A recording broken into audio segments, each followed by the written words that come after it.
Infospot 411 YouTube channel. This is it. Late Night Networking, episode 3. Turn my volume up a notch. Before I get started, I want to just give a special shout out to Queen Elite's YouTube channel, and I'll put her link in the description box. Oh, hello, coming. Queen Elite's, I did a video the other day, the Rocky movie challenge. She does all kinds of challenges and eating videos. So in the original Rocky movie, there was a scene where Sylvester Stallone gets up in the morning before his workout and he swallows a raw egg. So I did that and I challenged her, and she actually swallowed 2 raw eggs, and she did my challenge. Well, hello, thank you for coming. Yeah, I had a glitch and an error in my last live about 5 minutes ago, so that was the mix-up. Any rate, I got everything rocking and rolling here. I'm going to go over my outline here, stuff we're going to talk about tonight, what we got on tap. First, we're going to just start off here, networking tips on building your channel. Just go over a few fun things. Thank you. Appreciate that much. I don't like to ask anybody for a thumbs up. I like to earn it. But I very much appreciate that. Welcome, Microm, Nate Dogg behind the camera. Thank you for coming, everybody. I'm just going over the outline here, stuff for the show tonight, Late Night Networking 03. And if you guys are not friends with each other, by all means, check each other's channel out. Watch a couple videos, comment, like, subscribe, all that good stuff.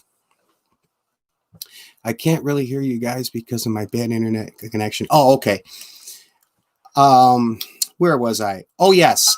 Once I go over some stuff on networking, which won't be too long, we're going to get into the fun stuff of Guess What, Guess Who trivia. I got some questions on tap. And after that, I have some of these topics for us to talk about. Redlining, the car insurance problem. I'm going to go over that. Maybe some of you have heard about redlining. Some of you haven't. It's actually a form of legal discrimination, unfortunately. Thank you. Thank you for the thumbs up. After that, fun topic here, dating shows of the 1990s and the early 2000s. I was going to give you a few thoughts of mine on that, and it'd be a fun little topic to talk about. These are some shows that used to be on. They're no longer on TV. Oh, this is something else I wanted to talk about. Just a little rant on the Nightbot that a lot of people use in the YouTube live chat. I'm not too big on the Nightbot. I want to talk about a couple things of it and get your guys' opinion. What else I got on tap here for us? Oh, this is a good one. You're going to like this. I have a clip from an old radio show. Gosh, this is back in the early 2000s. It was on AM radio, but it's strange sounds from a deep hole in Siberia. And I have the audio clip of the sounds from this hole in Siberia, as well as the host talks about the article was in, I think it was a Swedish or newspaper. But anyway, I got a short clip, about 4 or 5 minutes. Again, like my last video, I got my Access Bluetooth speaker. I'm going to play this. It's something kind of fun to talk about, get a little discussion. It's a strange sounds from a deep hole in Siberia from some Russian scientists. What else I got? Oh, spoiler. I'm going to do a quick spoiler on my next video drop later this week. What else I got? Oh, some fun stuff to just talk about, good conversation. Best song ever. We're going to get into that after that. And 2 more things on tap. Restaurant and fast food places that we don't care for. It's going to be, and then lastly, talking movies. So we're going to have some fun talking about movies. And as well, we're going to get into some general conversation and some networking tonight. So that's what I got on tap for tonight's Late Night Networking YouTube Live. Thank you to everybody for showing up. I'm sure there'll be some more showing up here for our trivia coming up. Let me put my little outline over here. Okay, I'm going to start off with this, everybody. Oh, well, thank you. I appreciate that much. You've been waiting for my live very much. It's a very nice compliment. Thank you. Yes, dance and show some love. I will make a quick tip before I get to this networking here. I want to say a tip, but something. When you dance with someone else's channel, do a full watch on one of their videos. You know, don't just drop a like and a quick comment and leave. You know, help support each other out, because that's what you would expect when someone comes over to your channel as well. That's networking, not sub for sub. But we're going to get into the topic here real quick, as you know, and I'm going to give some more people a chance to come in before we get into the fun trivia. Okay.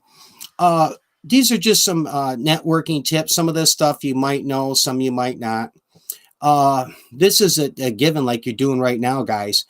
Go on other people's live streams a lot and network with them. You know, a lot of you guys here know me from the Ange TV show. There's a couple lives out of the Philippines I go on late at night, but that's a great way to network and not do that sub for sub garbage. One more until 800. Oh yeah. Oh wow. Thanks, Mike. Yeah, I appreciate that. I more focus on the content when I do a video and live. I do kind of from time to time keep a track on my sub count. I really do, and that's awesome. I'm very humbled. Okay, here's another great tip. On my channel, I just created on my channel homepage. Where is it? Oh, YouTube channels. If you go on my homepage under channels, similar to Ange TV show has this, and some of you guys might have it. But as you go on my channels page and you click that on my YouTube homepage on channels, you'll see the little round logos. These are subscribers of my channel and people that I subscribe to their channels. But these are the YouTubers that will help build your channel, meaning that when you connect with them and you subscribe to their channel, watch a video or two of theirs, they're going to come on your channel, they're going to watch your videos, and they're going to leave a comment and a like, and they're going to help build your channel. And these are the people that I went through my list, and even a lot of you guys in here right now are on my favorite channels list. So on my YouTube homepage, it'll say YouTube channels. I'm sure you'll find even yours in there, like Mike Room, and I got Nate Dogg behind the camera. I got you guys in there. But that's just another way of networking. But I've selected the YouTube channels that come on my channel and actually comment and watch my videos and interact with me. So that's another great way. You want to build up your channel a little bit. Go through there off my YouTube channel page, the YouTube channels, and look for some channels that you haven't seen before, some people you don't know, and go network with them. That'll help build it up. Here's a quick note I want to talk about, as I'm sure a lot of you know. Stay away from the sub for sub. Because they're not going to, most of the time, people who put that out, the sub for sub on these different videos, like, I got 10,000 subscribers in 3 months. And you go in the comment section and there's just all this sub for sub stuff. Even if you get them to subscribe to your channel and you get their channel, like, okay, I just added another subscriber, they're not going to watch your stuff. They're not going to comment on it. They're not going to help out your channel that way. They're just one in the number to help you out. And another thing is, a lot of them sometimes put that out there and they won't even subscribe to your channel when you do try to interact on that sub for sub stuff. And one other quick note on that, some do this just so they can sell their YouTube channel online. This is something that some people do.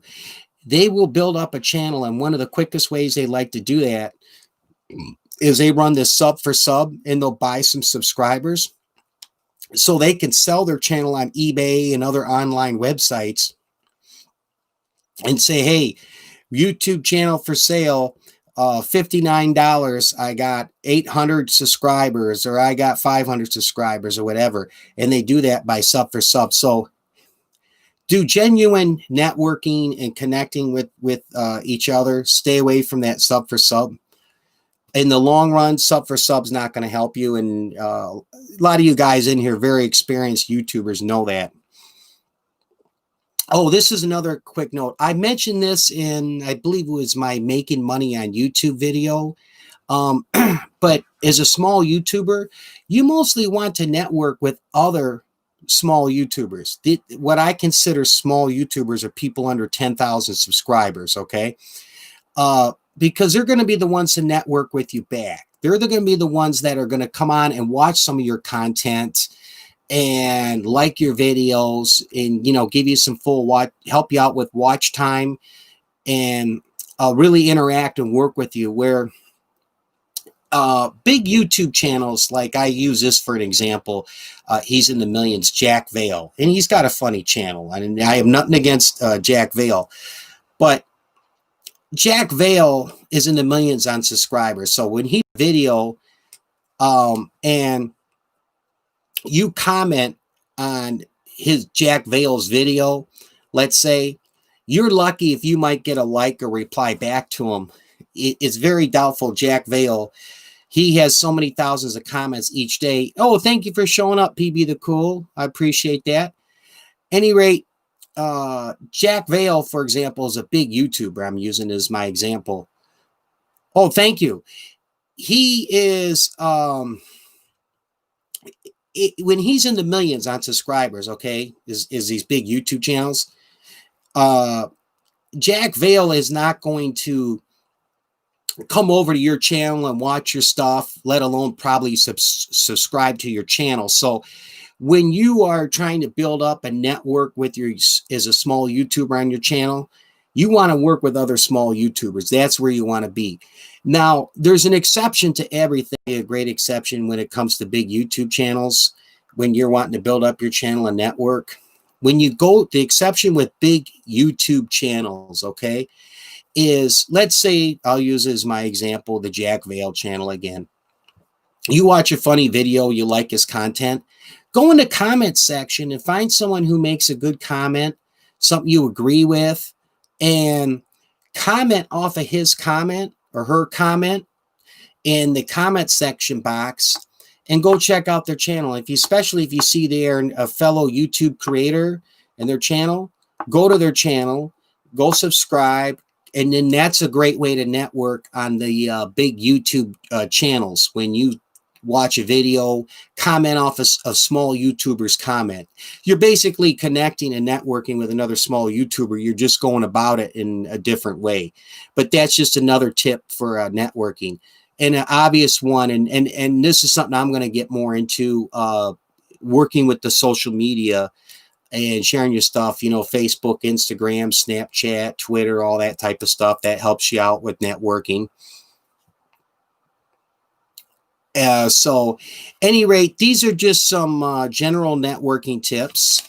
Let's see who we got. Oh, okay, cool. We got 7 people here. Let me get a sip of my Snapple here, and we're going to start off with some guess what, guess who trivia, and start having some fun. I'm trying to find a spot over here to put my paper. All righty. Let me take a look at the chat while I'm having my Snapple. It was like app. Oh, fruit punch tonight. Snapple fruit punch I'm having the night here. Yes, trivia coming up here in just a second. My next live, I'm going to be changing some things up. I'm going to be working on a new trivia game called Elimination. I pretty much got most of it down pat. I just got to write down a few things and get it together. So we will be doing in the future more guess what, guess who trivia. I just like to change things up and not be the same old, same old. But for tonight, I got, what did I write? I worked on yesterday. Oh, 15 questions on tap. So yes, our big winner last week was Micrum. Whew, huge winner in the trivia. Where's my notepads here? Just get my notepad ready to start writing down here. Few things to go over for the trivia here, everybody, okay? The rules. It's going to be very simple, all right? The rules for the trivia. 1 guess per clue. I'm going to give a question or a statement, all right, with a clue. That's the first clue. So everybody, one guess per clue, because some of these are process of elimination. So it's not fair for someone to rattle off 5 guesses on the first clue. So to be fair to everybody, you get one guess per clue. If nobody gets it on the first clue, I go to the second clue, same thing. I have 5 clues. Nobody gets it on the 5th clue. I give the answer. We move on. But I got it set so I pretty much will have a winner if it goes to the 5th clue. No problem. So those are pretty much the rules. I do ask, once we get into the game and we're putting out the answers, we'll hold off a little bit on the networking and the dancing. We're going to keep the chat just for the game, and I'm going to keep a close eye on the chat here. I got these questions. I try to set them so somebody can't have Google up on a separate tablet or their laptop and just sit there and, pop it in Google. So I can't keep an eye and say, yes, you can. We haven't started yet. Yep. We're going to start here in just a few seconds. I try to set my game too. So if some people choose to, have the Google search bar open up and try to cheat, they're not going to be able to get this right away. And I have, who would I have? Microm, I'm a moderator here. If you see, Microm, somebody rattles off more than one guess per clue, put them on a timeout. I'm not going to step in the way when I have my moderator. Moderators are people I know real well and very experienced YouTubers with the chat. So I got my man Microm here tonight. And as well as, I think, did Nate Dogg behind the camera? If you're still here, just give a quick thumbs up. If you're still in the chat. Any rate, if my moderator sees anyone rattle off more than one guess per clue, my moderator will put you on a timeout, and that's it. And I'm not going to step in the way. So one guess per clue. I won't take too long. I'll give it 15 seconds to get these guesses out per clue. Thank you. Oh, Pack Technology. Okay, thanks for coming. Real quick before I start the game, Pack Technology contacted me. He's a very small YouTuber looking to build up. Pack Technology, some of the people here in the chat, hit their channels up, watch one of their videos at least, drop a like and a comment and subscribe to their channel, and they're going to return the love. Something else I'll tell you about here before I start the game real quick, Pack, is on my YouTube channel, I put in under the YouTube channel page, or favorite channels it is. You click that on, you're going to see a lot of YouTube channels in there. Go start going through them channels, watch 2 or 3 of their videos, subscribe, drop a like and a comment, and they'll come in. It's going to help build you up, okay? We're going to be doing a game here at Pack Technology. Thanks for joining me. Oh, J.O., yep, cool. Dance with each other. Perfect. Okay. Let me get one more sip my Snapple. I'm going to give you guys about 15 seconds here, and we're going to get started with the first question. And guess what? Guess who trivia.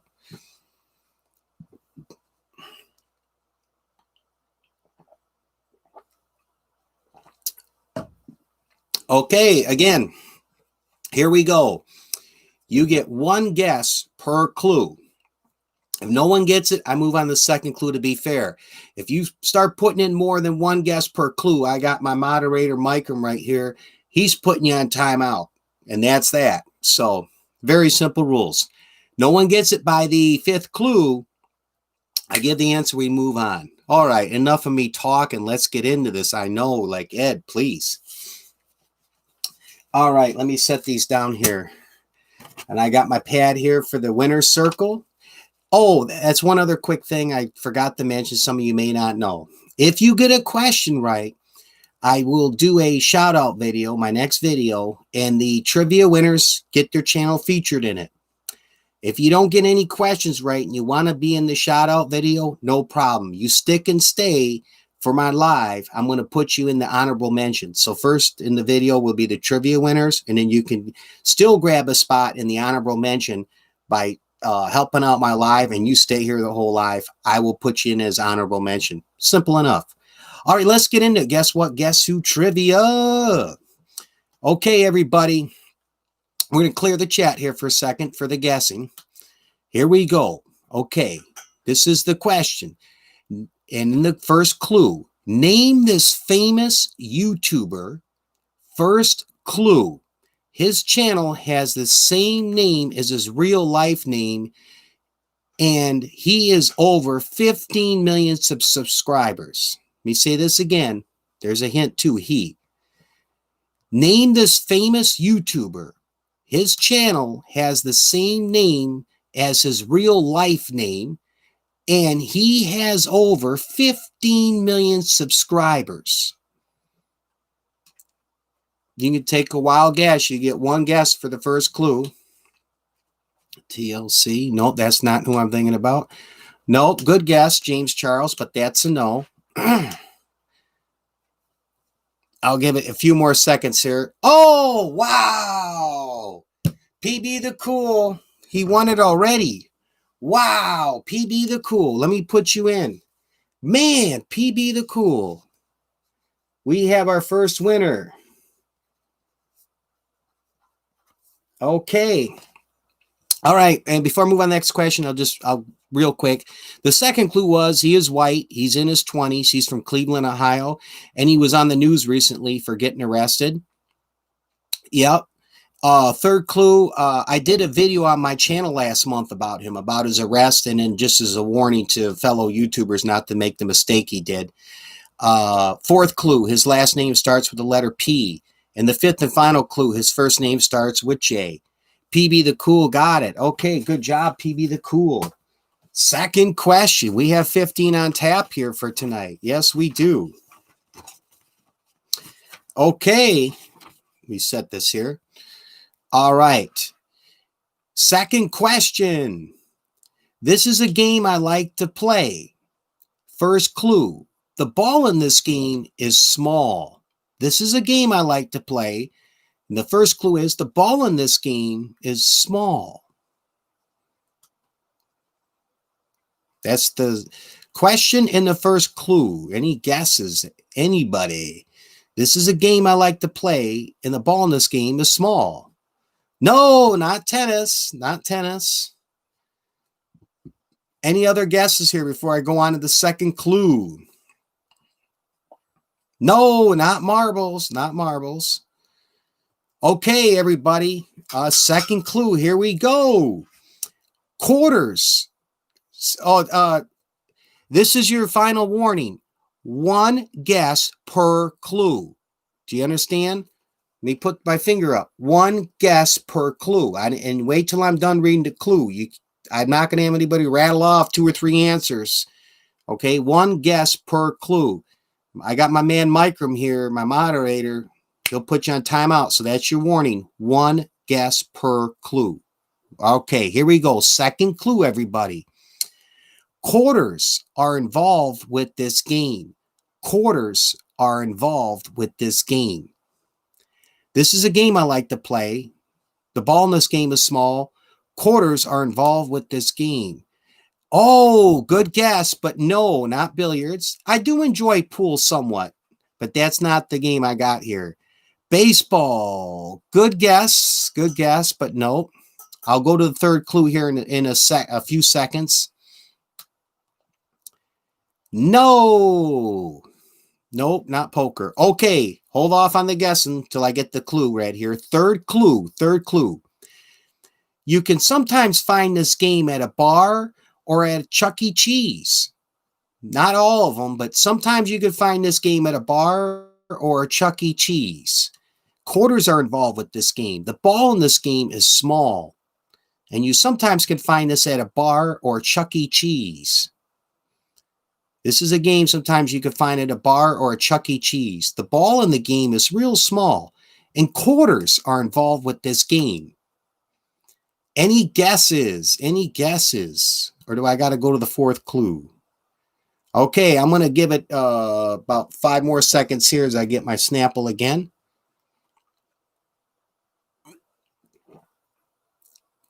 Okay, here we go. One of you guys should get this on the fourth clue.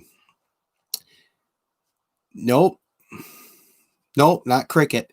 Okay, hold off on the guessing until I read the fourth clue. This is the fourth clue. The name of this game starts with the letter P, as in Paul. The name of this game starts with the letter P. The balls in this game are small. Quarters are involved with this game. Sometimes you can find this at a bar or a Chuck E. Cheese. The fourth clue, the name of this game starts with the letter P, as in Paul. Any guesses? Oh, not bowling pins. Nope. Wait till the fifth clue now. You put your guess in here in the fourth clue. Anyone else have a guess on the fourth clue? Okay, we're moving on to the fifth clue. Fifth clue. We should get this, guys, okay? Listen to this very carefully. I'm going to go through, zip through these other ones. All right, the first clue. Now, no guessing until I'm done with the fifth clue. All right. The ball in this game is small. Quarters are involved with this game. Hold on the guessing. Hold off on the guessing till I finish reading the clue. Quarters are involved with this game. You can sometimes find this game at a bar or Chuck E. Cheese. The name of this game starts with the letter P. And here's the fifth and final clue. Get ready. Here it comes. Flippers are used in this game. Flippers are used in this game. Go ahead and guess. First one to get it is a winner. Flippers are used in this game. You can sometimes find it. No. Close. But no, it's not push ball. It's not push ball. Close.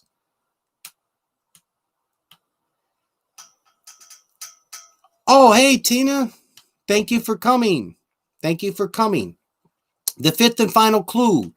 Flippers are used in this game. The game starts with the letter P. Sometimes you find this at a bar or Chuck E. Cheese. Quarters are involved with this game. The balls in this game are small. It starts with the letter P. It has flippers. Here we go.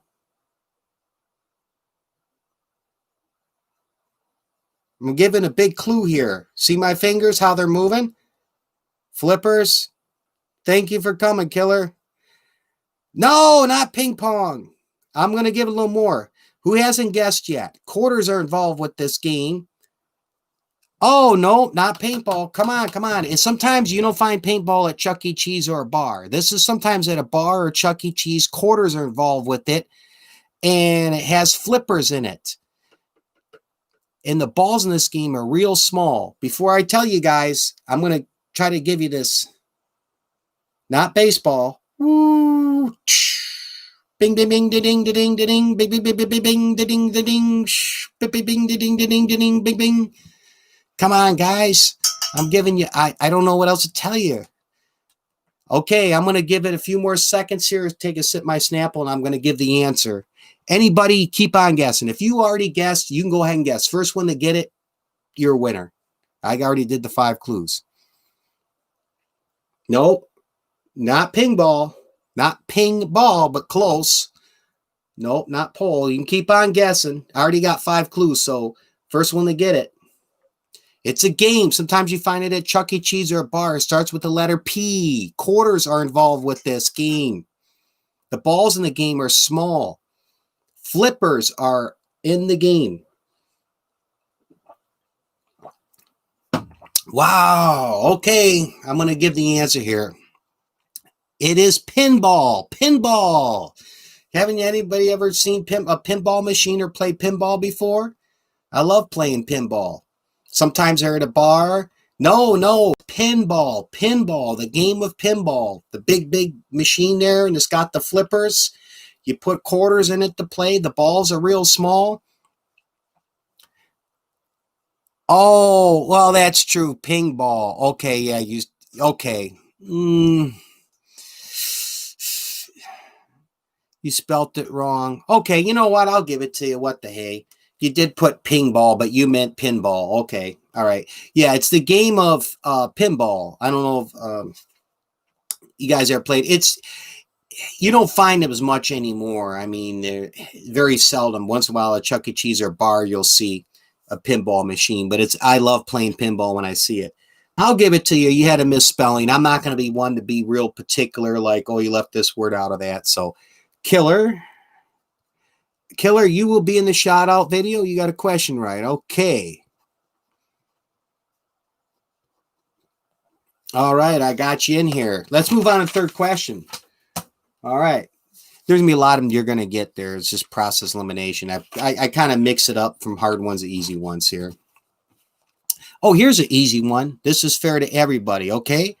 Now, this is important. One guess per clue. So don't be typing in 3 or 4 guesses per clue. If you do, I believe I have Micron here. Micron will put you on the timeout. Okay, here we go. Name this country. First clue, this country is in Europe. Name this country. This country is in Europe.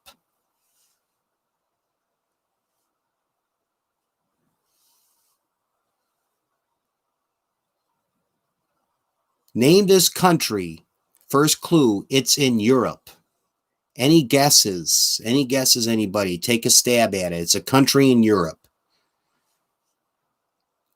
No, not the UK. Got to wait to the second clue. PB the Cool.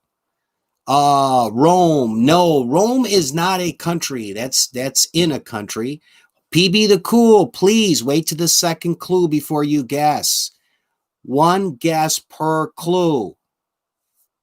Microm, if you're here, put the hammer down.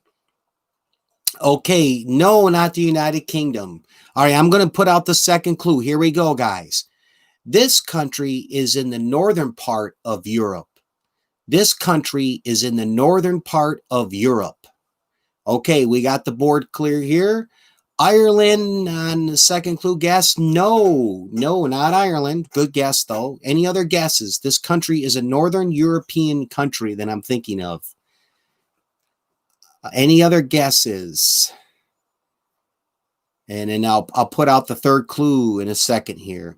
Okay. No, not Wales, Sweden. Oh, killer got it. Whoa, ding, ding, ding, ding. Norway. Okay, the third killer, you got it again. I want to put a check mark. So that means I'm going to take, since you already got one question right, killer got it. It was Norway. I'm going to take one of your videos. I'm going to put it in my community center playlist.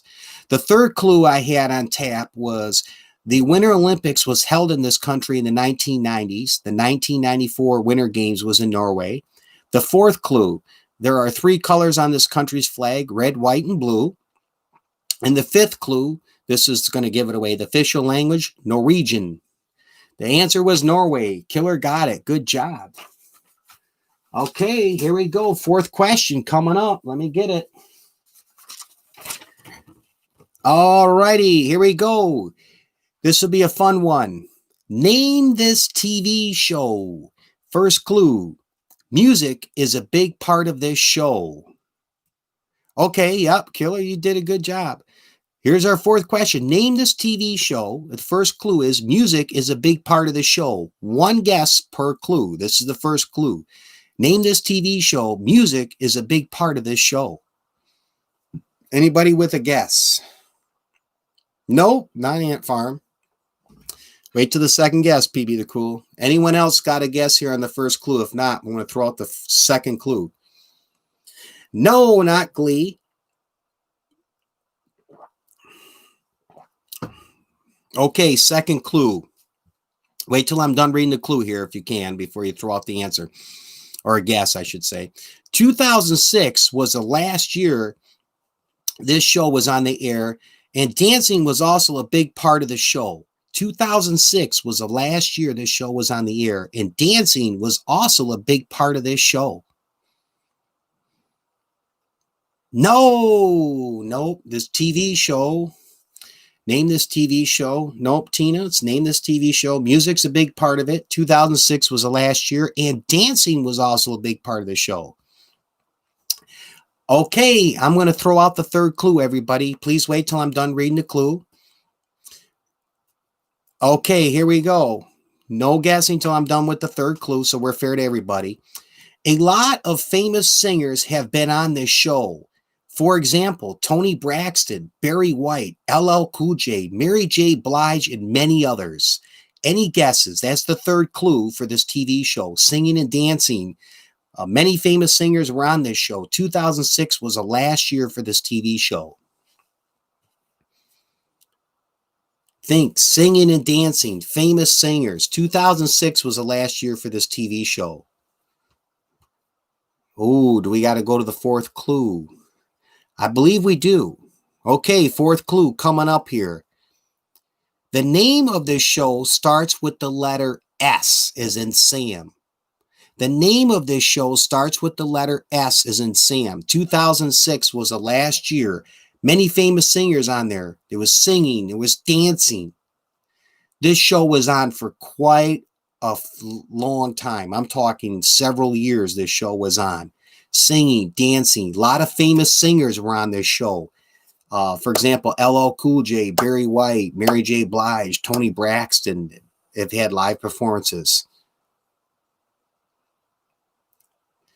No, good guess though. Good guess. That starts with the letter S. Okay, get ready. Here's the fifth clue. So please wait till I'm done with this clue. It's going to be a one-word clue. You should get this. Remember, it starts with S. Fifth clue, train. Fifth clue is train. Fifth clue is train. Come on.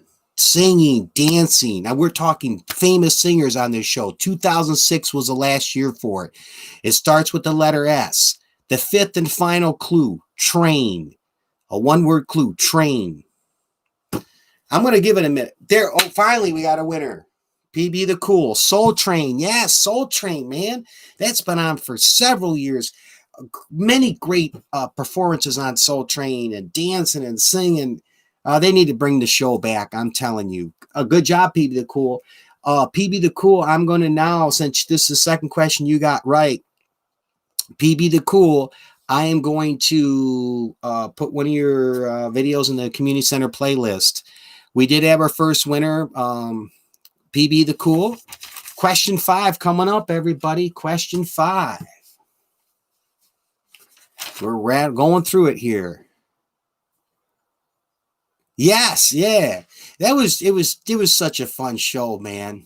I don't know why some other network don't bring it back and revive Soul Train. I tell you, great memories with the show Soul Train. They even did a book, by the way, real quick on the whole show. I saw once, and I mean, this book is like this thick, and it's got a bunch of pictures with all the artists and different people talking about the show and everything. But yeah, what a great show. Okay, fifth question. We're moving on here. Okay, everybody. There's a chance to get in the winner's circle. You can do it. Name this movie. The first clue. This movie came out after 2010 and is about a music group. No, 2006 was the last year for Soul Train TV show. Question number 5. Name this movie. This movie came out after 2010 and it's about a music group. This movie came out after 2010 and it's about a music group. It's a major movie. This is not a low budget movie, okay? That helps. It came out after 2010. So anything before 2010, you can rule it out. And the movie's about a music group. Any guesses? Any guesses, anybody? Okay, second clue. The music group in this movie was a rap/hip hop group. This movie came out after 2010 and it's about a music group. And this music group is a rap/hip hop group. Any guesses? It's a major movie. It's not a low budget movie.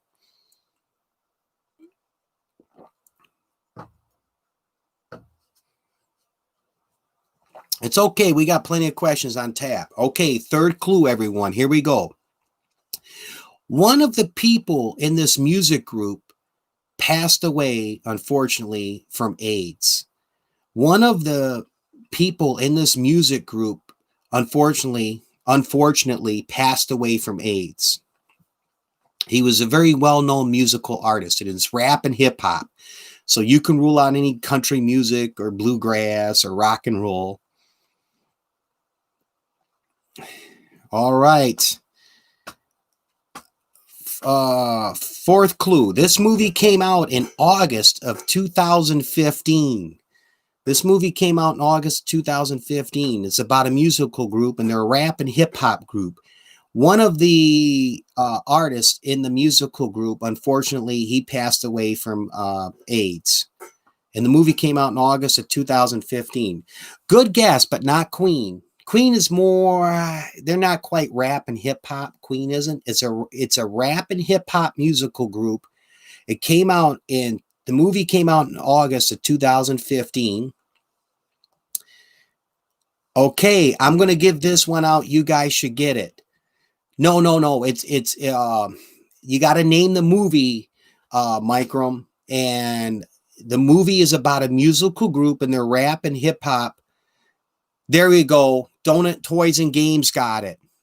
Straight Out of Compton. I was looking for the name of the movie. The group PB the Cool is NWA, but we had to name the movie. The movie came out in August 2015, Straight Out of Compton.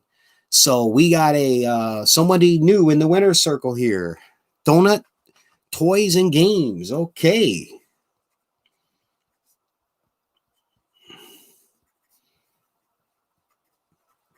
All right. Let's get to the sixth question. We got 15 questions on tap here. We're number 6 now. Okay, guys, here we go. Question number 6. Oh, this is kind of a fun question. I use this often when I was a kid. Guess what it is? First clue. This isn't much around anymore. There's a book with this item when it is used. Oh, you got a bad connection. Okay, yeah, I understand that. Sometimes my internet on my phone acts up a little bit. I'm on my laptop right now. Question 6 again. I use this often when I was a kid. Guess what it is? First clue. This isn't much around anymore. There is a book with this item when people use it. I use this often when I was a little kid. Guess what it is? This isn't much around anymore. And there's a book with this item when it is used. Second clue. All right, here we go. In the late 1990s, this item disappeared mostly because of cell phones. When cell phones started coming out in the mid 90s to the public, and then a lot of people, just about everybody was getting them by the late 90s, it just wiped out this item. There just wasn't much of a need for it. It's very seldom you see this item. Cell phones mostly did this item in where you very seldom see it.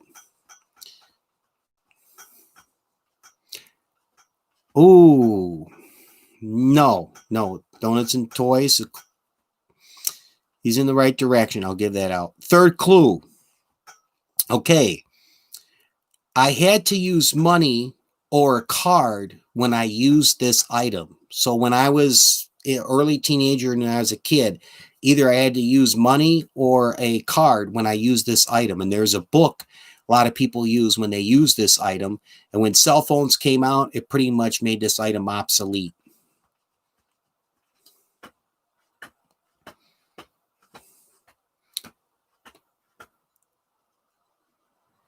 You're in the right direction, a couple people. I see your guesses here.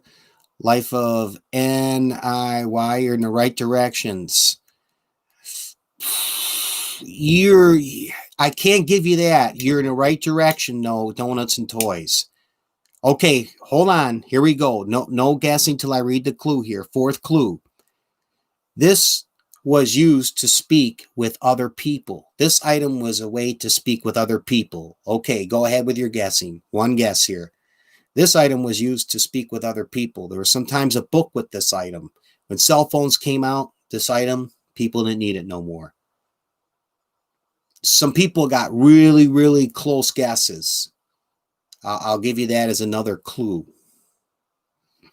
But it's not the correct answer. Okay, fifth clue. Excuse me. You find this item in a phone booth in most places where they still have them. This item is found in a phone booth in most places, in the few places that still have them. You'll find this item in a phone booth where some places still have it. For example, some airports and train stations have this item, and it's usually in a phone booth. And some people put out some answers that are really, really close. It's not phone booth. That's not the correct answer, but you're very, very, very, very close. Think about this. You find this item in a phone booth where it still is. What is in a phone booth? I know they're not around much anymore. Maybe a train station or an airport.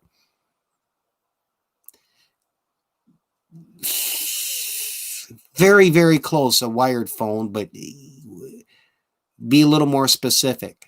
Telephone, very, very close. It's in a phone booth. No. Think about it. It's not around much anymore because cell phones put it obsolete. It's in a phone booth. You can keep on guessing. This is after the fifth clue. You can put in as many guesses as you want. I'm looking for the correct answer. Some of you are really close. It's in a phone booth. They're not around much anymore. There we go. Killer got it. Payphone, a payphone.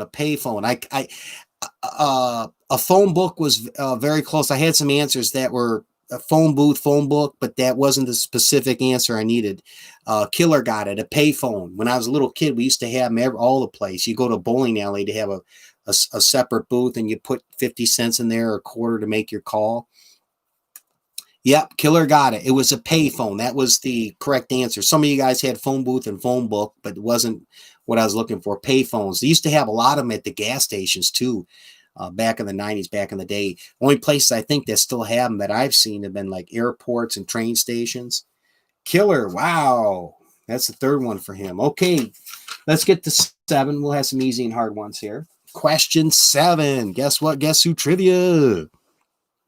Okay. Oh, this is see if you can get this. This is one of my favorite war movies, okay? This is one of my favorite war movies. The first clue. This is not a World War II movie, and the movie came out in the 1980s. So this movie is a movie from 1980 to 1989, and it's a war movie, one of my favorites, but you can rule out any World War II movies. It's not about a World War II movie, and it came out in the 80s. It's one of my favorite war movies. One guess per clue here. So if you got a guess, throw it out. It was in the 1980s. It's a war movie, and it's not a World War II movie. One of my favorite ones. Any guesses? Okay, I'm going to take a sip here of my Snapple, and we'll get the second clue. Okay, first clue was it's not a World War II movie, and it came out in the 1980s. It's one of my favorite war movies. Second clue, it's a Vietnam War movie. So this war movie I like. Good guess, but it's not Full Metal Jacket. It's not I like Full Metal Jacket, but it's not one of my top favorite 5 war movies, I should say. Not my favorite. Donut, you got to wait till the next clue here, Donut and Toys, before you throw out another guess. Does anyone have a guess? It's a Vietnam War movie in the 1980s. It's one of my favorites. Oh, okay. Here we go. We'll have more questions, though, even though you didn't pay attention to social studies movies. It's not Rambo. Good guess. Okay, wait till I read this next clue. This is the third clue. You should get this, okay? But you have to wait till I'm done reading this clue. One guess after this clue. Charlie Sheen is in this movie. Charlie Sheen is in this movie. Go ahead and guess. Oh, good guess, Tina, but it's not Born on the 4th of July. Charlie Sheen is in this movie. It's a Vietnam movie. It's during the 1980s. It's one of my favorites. Charlie Sheen is in it. I'm going to go on the fourth clue here in 5, 4, 3, 2, 1. Fourth clue. Oliver Stone wrote and directed this movie. Oliver Stone wrote and directed this 1980s Vietnam War movie. One of my favorites. Oliver Stone wrote and directed this war movie. There, Tina's got it. We got a new winner, everybody. Platoon. Charlie Sheen was in it. It was so lifelike. My dad's a Vietnam War veteran, and I have a couple other people I know, and everyone I've talked to agreed that was pretty much how it was for the soldier in Vietnam, like that movie in Platoon. Great movie. I mean, it was sad what happened to a lot of the guys, but as far as a realistic war movie of Vietnam, Platoon was a good one. Okay, we got Tina in the winner's circle. Who gonna get a shout out?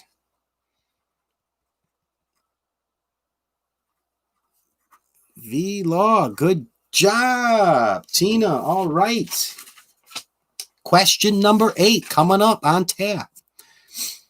Okay. All right, this is going to be more of a sports type of question. This is one of my favorite Olympic sports to watch. Charlie Sheen, I got it. All right. Okay, here's my question and clue. All right. One guess per clue. This is one of my favorite Olympic sports to watch. First clue. This Olympic sport is an individual sport. So it's not a team sport. This is one of my favorite Olympic sports, not my only, but it's one of my favorite Olympic sports to watch. And this sport is an individual sport. So you can rule out team sports like hockey, for example. Swimming. You know, swimming is not the one I have here, but it is one that I do enjoy watching because I swam in high school. But good guess. Swimming is an individual one, but that's not the one I'm looking for. Okay, second clue coming up in 5, not running. 4, 3, 2. Don't you like how I got these questions where Google won't help you all the time? 1. Here we go. Okay, second clue. It's in the Winter Olympics. It's not in the Summer Games. This is a winter. This sport is in the Winter Olympics. It's one of my favorites to watch. It's an individual sport. It's not a team sport, and it's in the Winter Olympics. So no, not bicycling. That you got to wait till the next clue now. Anyone else want to get a guess in here? It's Winter Games, individual sport. Okay, 5, 4, 3, 2, 1. Next clue here coming up. The athletes who complete, I'm sorry, let me say this slowly. The athletes who compete in the sport, hold on until I'm done reading the clue, killer. Hold on until I'm done reading the clue. We gotta be fair to everybody. The athletes who compete in the sport must have something on their feet. They have something on their feet when they compete in the sport, and it's in the Winter Games. It's one of my favorites to watch. Think Winter Olympics. It's an individual Winter Olympic sport, and these athletes have to have something on their feet. Race. No, good guess, Donut Toys. You got to wait till the next clue, though. Curling, no. Okay. Fourth clue. Good guess, Tina. Good guess, Tina, but no. Fourth clue. The athletes wear hats for safety reasons in this Winter Olympic sport. It's an individual sport, and they also wear hats and have something on their feet. And it's a Winter Olympics game, individual sport. They have something on their feet, and they have to wear hats for safety reasons. Think it. Winter Olympics, individual sport. They got to have something on their feet, and they have to wear a hat for safety reasons. Please repeat, certainly. This Olympic sport is an individual sport. It's in the Winter Olympics, okay? The athletes who compete in the sport have to have something on their feet. Also, the athletes who compete in the sport have to wear a hat for safety reasons. Okay. 5, 4, 3, 2, and 1. Here comes the fifth and final clue. No, that's good guess, Killer. All right, everybody hold off till I'm done with this clue. And when I'm done with it, you can guess as many times as you want because this is the fifth and final clue. The athletes are on a ramp and they go through the air in this sport. The athletes are on a ramp and they go through the air in the sport. Winter Olympics. No, it's not speed skating. Listen carefully. The athletes are on a ramp and they go through the air on this sport. It's individual. It's Winter Olympics. I will also throw out this clue. Somebody mentioned skis. That's what's on their feet are skis. Think about it. No, it's not a motorcycle race. It's not a motorcycle race. No motorcycle racing in the Winter Olympics. They got something on their feet, which are skis, and they wear a hat. The athletes are on a ramp, and they go through the air in this sport. Winter Olympics. Oh, bad internet connection. Okay. It's a Winter Olympic game, and this sport is on a ramp. They have skis, and they go through the air. They have to wear a hat for safety reasons. It's individual. There's no team in this thing. Well, they represent their country, but there we go. Killer got it. Ski jumping. Ski jumping. Killer. Wow. So, Killer, you're maxed out. I'm going to put 2 of your videos in my community center playlist, and then you're going to be in my video. Love watching ski jumping. They're up on that ramp. Whoosh. I mean, they just fly through the air and their heads duck down where their skis are like almost to here. It's basically like the long jump. But the correct answer was ski jumping. That's one of my favorite Olympic sports to watch. Oh, you take it off? Okay, well, thanks for joining me here on Late Night Networking. Appreciate it. I appreciate everybody coming in here. Okay, 15 questions. We're at number 9. Here we go. Okay. Name this famous rock and roll band. Say bye to me. Yes, I just said thank you for joining. I appreciate you coming.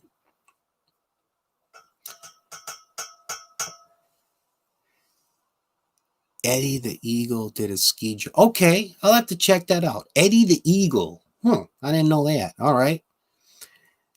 Okay, next question. Question number 9, guys. Name this famous rock and roll band. First clue. And the first clue is their first 2 records had their band name in the title. So their first 2 records actually had their band's name in the title. It's a famous rock and roll band. And their first 2 records had the name of their band in the title.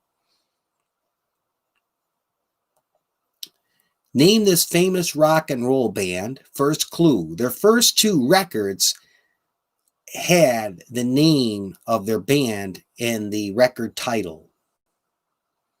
Any guesses before my second clue? Second clue coming up in 5, 4, 3, 2, 1. They did the hit songs Dancing in the Streets, Panama, Dreams, and many more. So some of their hit songs were Dancing in the Street, Panama, Dreams, and they had many more hit songs. This is a famous rock and roll band, and their first 2 records had their band's name as part of the record title. They had several hit songs, and a few of them were Dancing in the Street, Panama, and Dreams. Famous rock and roll band. No, not Cool in the Gang. Wait till the next clue, PB the Cool. Good guess. Third clue. Here we go. You should get it with this. Sammy Hagar was one of the singers of the band. This band had 2 big major singers, and one of them was Sammy Hagar as the lead singer of this band. Third clue. 5, 4, 3, 2, 1. Oh, okay. I'll hold on. What's the question? Okay. Name this famous rock and roll band. First clue. The band's name was part of the record title for their first 2 records. So the first 2 records, their band's name was part of the title. Second clue. They did the hit songs Dancing in the Street, Panama, Dreams, and many more. Third clue, Sammy Hagar was one of the lead singers for this band. Fourth clue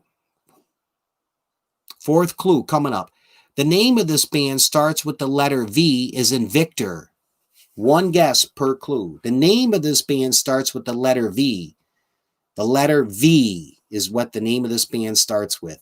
Famous rock and roll band. So rule out rap, hip hop, R&B, country music. This is a rock and roll band.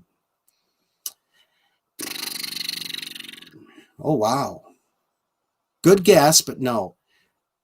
All right. I'm going to give it a few seconds. I'm going to the fifth and final clue.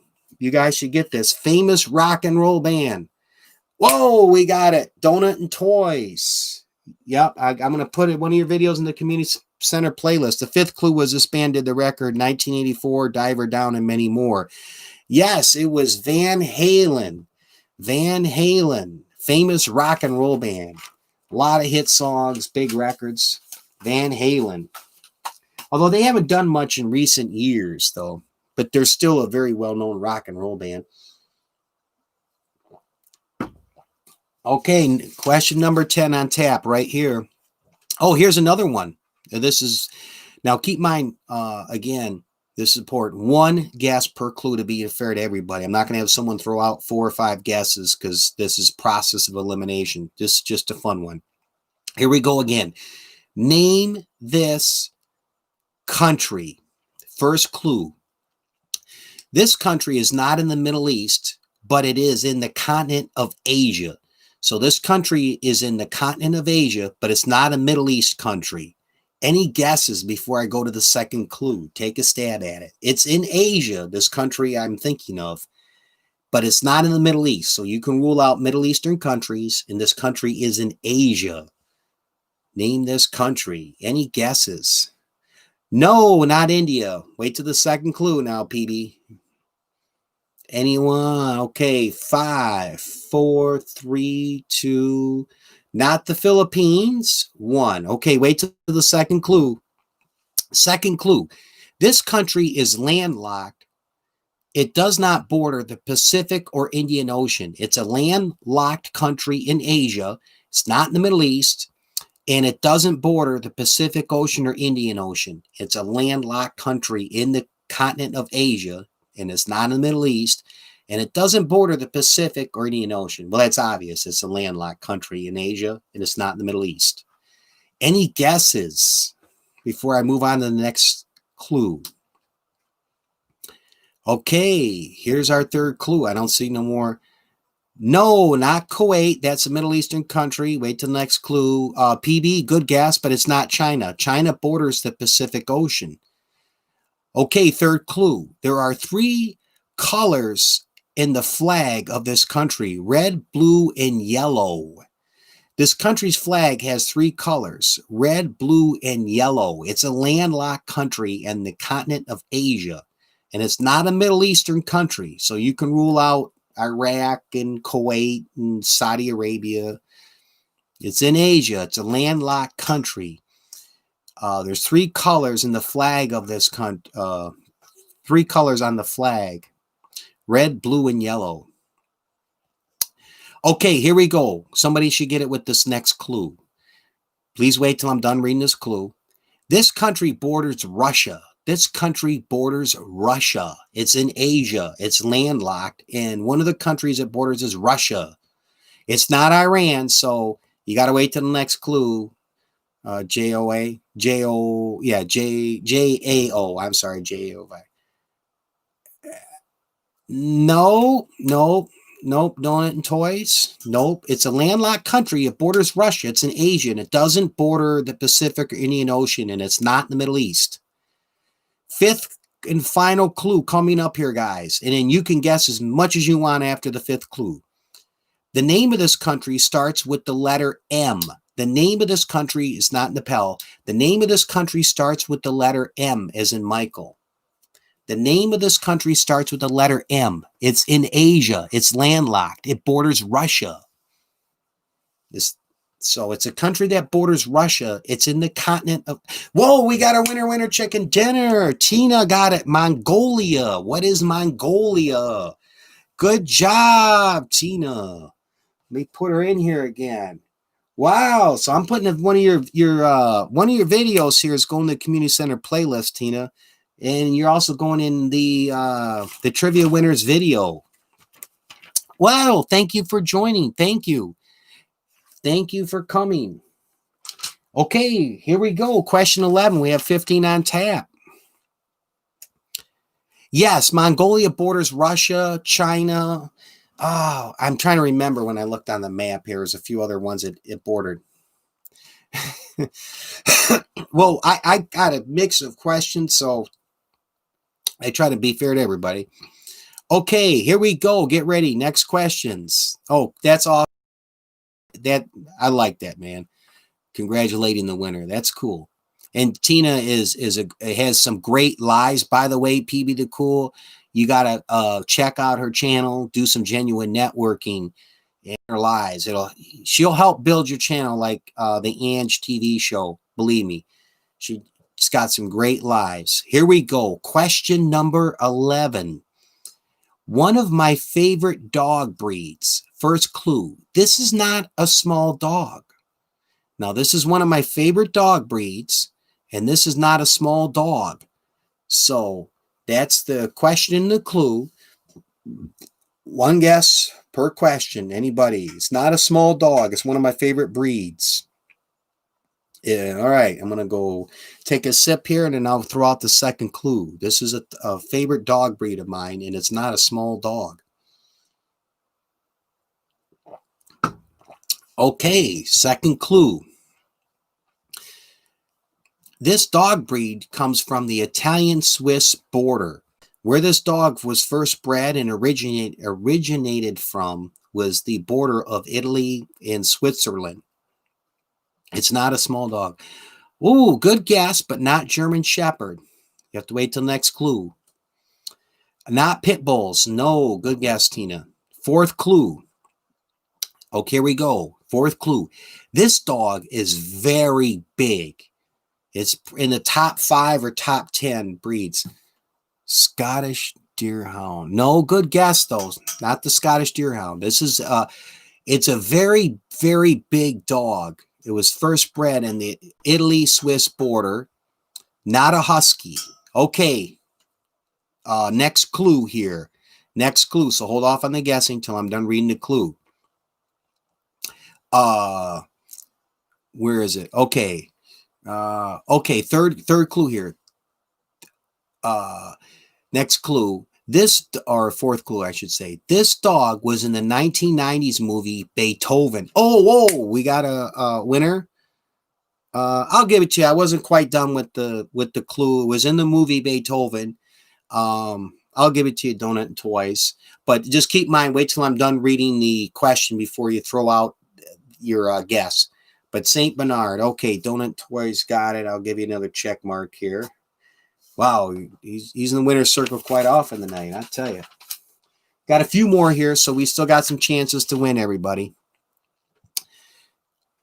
Nice to see you, too. Thank you for joining my live. Thank you.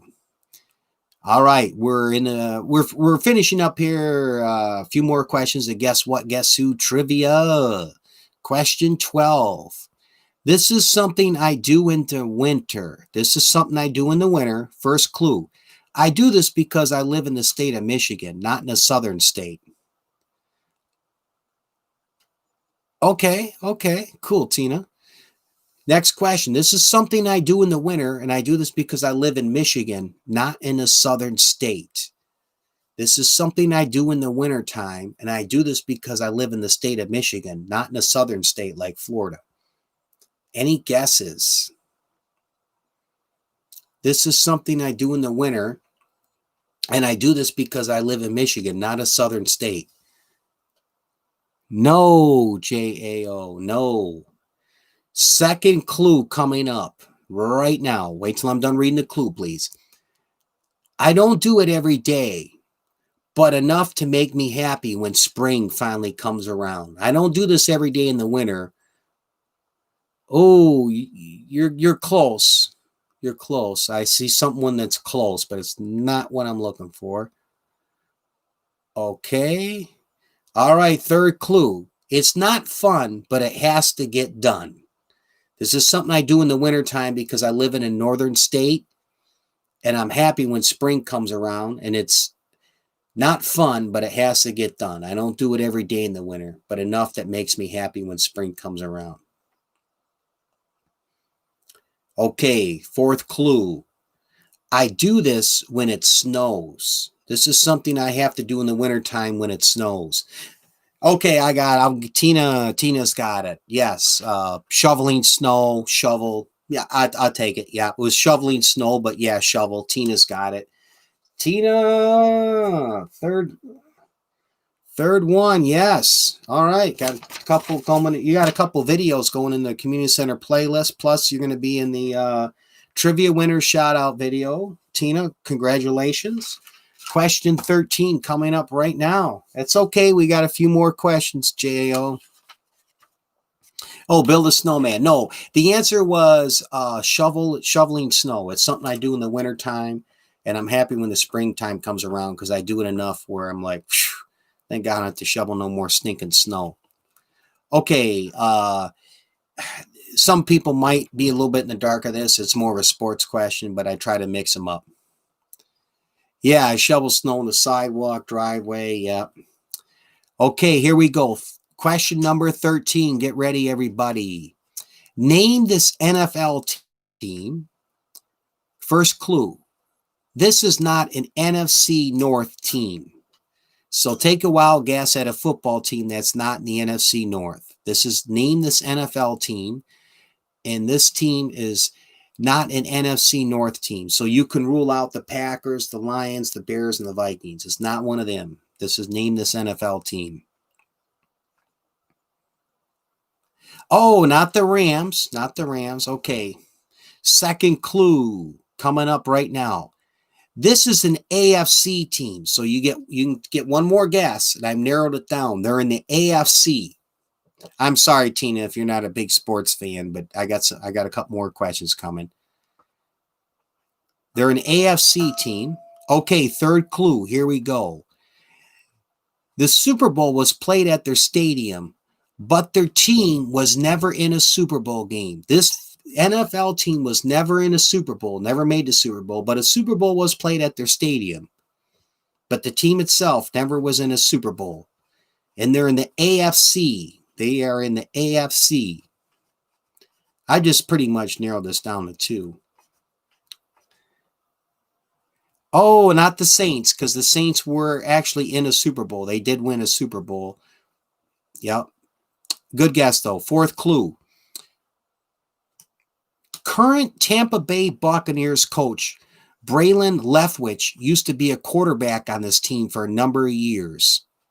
Current Tampa Bay Buccaneers coach Braylon Leftwich used to be a quarterback on this team for quite a few years.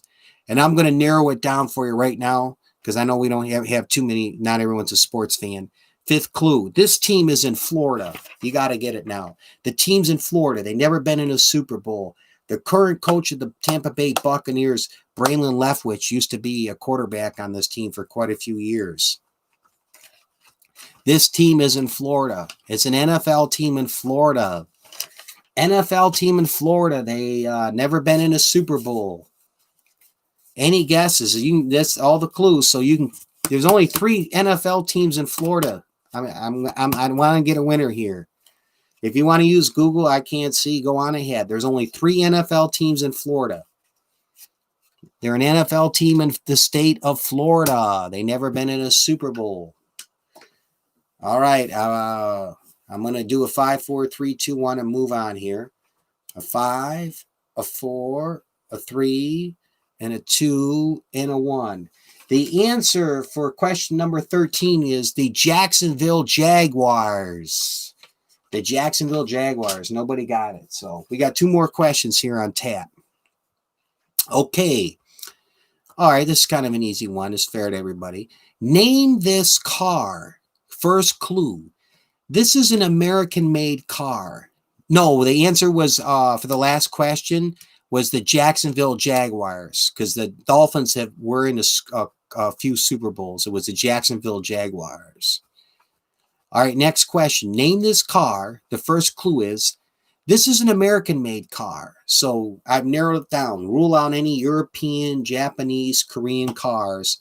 This is an American-made car. It's not only by one of the big three. This car is by GM, Ford, or Chrysler, but it's made in America, and it's been made in America. And it's second clue, if nobody gets this. This car was first made in the 1950s, and it's still made today. And it's an American-made car, and it was first made in the 1950s, and it's still made today. An American-made car that was first made and put in production in the 1950s, and it's still made today. Any guesses?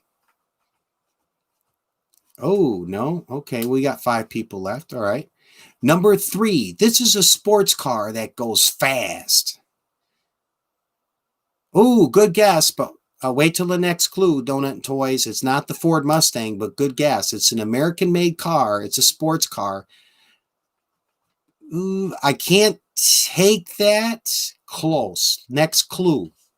4th clue. This is a General Motors car, to be more specific. So anyone, you get one more guess here before the next clue. So Tina, Donut and Toys, who's all here, throw out your guess. American-made car. It's a sports car. It was first in production in the 1950s. It's made by General Motors. So you get another guess, Tina. Tina, you're very close. I just can't take that, though. It's an American-made car by General Motors. It was first in production in the 1950s, and it's still being made today. And it's a sports car. 5th clue, here we go. This type of car is a Chevy. It's a Chevy. It first was in production in the 1950s. Oh, Christina. She goes by Tina for short. I know her well. It's Christina Vlog. Great channel. She goes by Tina. Okay, let me read this again. This is an American-made car. It's a sports car. It was first in production in the 1950s. And it's by General Motors. And to be more specific, it's a type of Chevy. And it's still being made today. And it's made in America. It's a type of Chevy car. It's a car made by General Motors. It's a Chevy. It was first in production in the 1950s, and it's still being made today. No, not the Bentley. That's not a Chevy. It's a type of Chevrolet car. It came out in the 1950s. It's still being made today. And you can guess as much as you want, because that was the 5th and final clue. Oh, that's a Ford. The Bronco is a Ford. It's a sports car.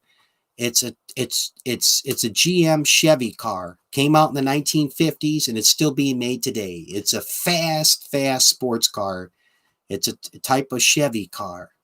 It's still being made today. And it first was in production in the 1950s. It's made in America. It's a sports car. It's a Chevy. What type of Chevy was made in the 1950s and is still being made today? Think about it. What Chevy is actually considered a sports car? And it's still being made today, and it's been made since the 1950s. You can guess. If you already guessed, keep on guessing. I'm done with the clues, so I want to get a winner here. It's a sports car. It's a Chevy, to be more specific. It came out in the 1950s, and it's still being made today. It's currently still being made. It's a type of Chevrolet sports car. Chevy something. I'll throw out another clue here if no one gets it when I'm done drinking this.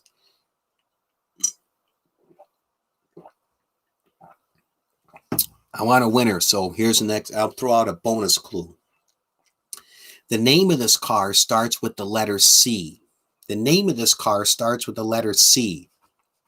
No, not the Chevy Malibu. No, it's a type of Chevy. Chevy something. And Chevy C.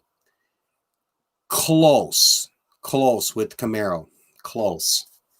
It's a sports car. It's a Chevy C. It starts with C. Very close with the Camaro, though. Oh, we got a winner. Whoa, I'm sorry, I missed it. Corvette. There we go. Winner, chicken dinner. Jonathan, I got you in here. Yeah, the Chevy Corvette. Sports car. First in production in the 1950s. Still being made. Yep. I'll take it, Corvette. Yeah. Tina, you did have Chevy. I just couldn't take Chevy because there's also the Chevy Camaro, the Camaro. So, but anyway, no biggie. I got someone new here to the winners list. Jonathan.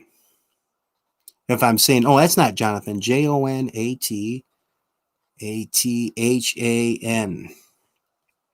And well, I'm just writing this down. Bear with me a second, guys. ELEPONIO. Okay. All right. One more question on tap, and we're moving on to some other stuff in the show.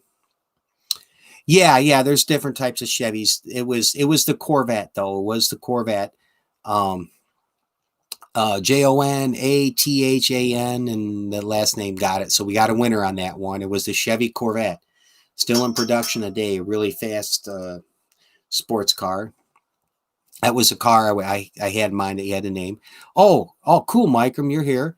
All right, this is the last question. You know, Micrum, I don't have you in the winner's circle. So, brother, take a stab at this question coming up. I want to get you in the video. You know, more. I'm still going to probably put you in honorable mention because you've been sticking and staying.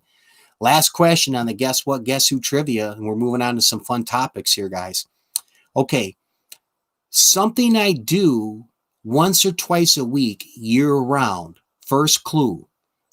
This is not done indoors. So think outside the box.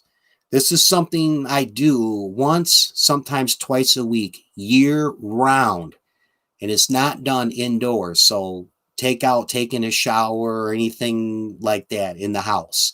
It's done outdoors. And I do it year round, once or twice a week.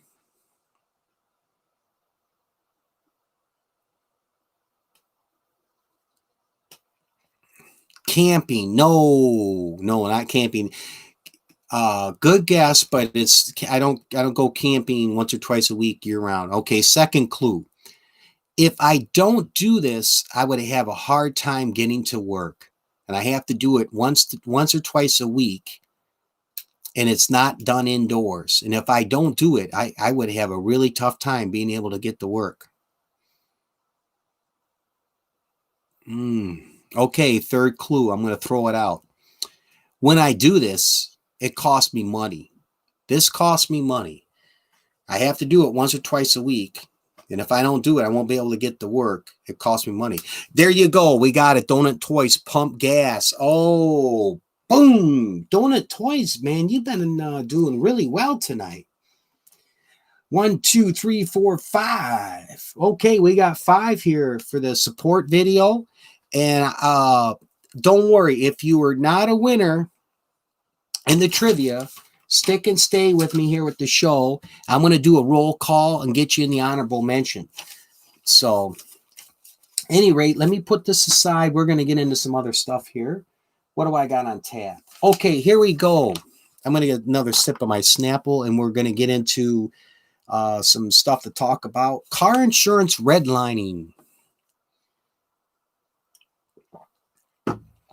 Oh, thank you.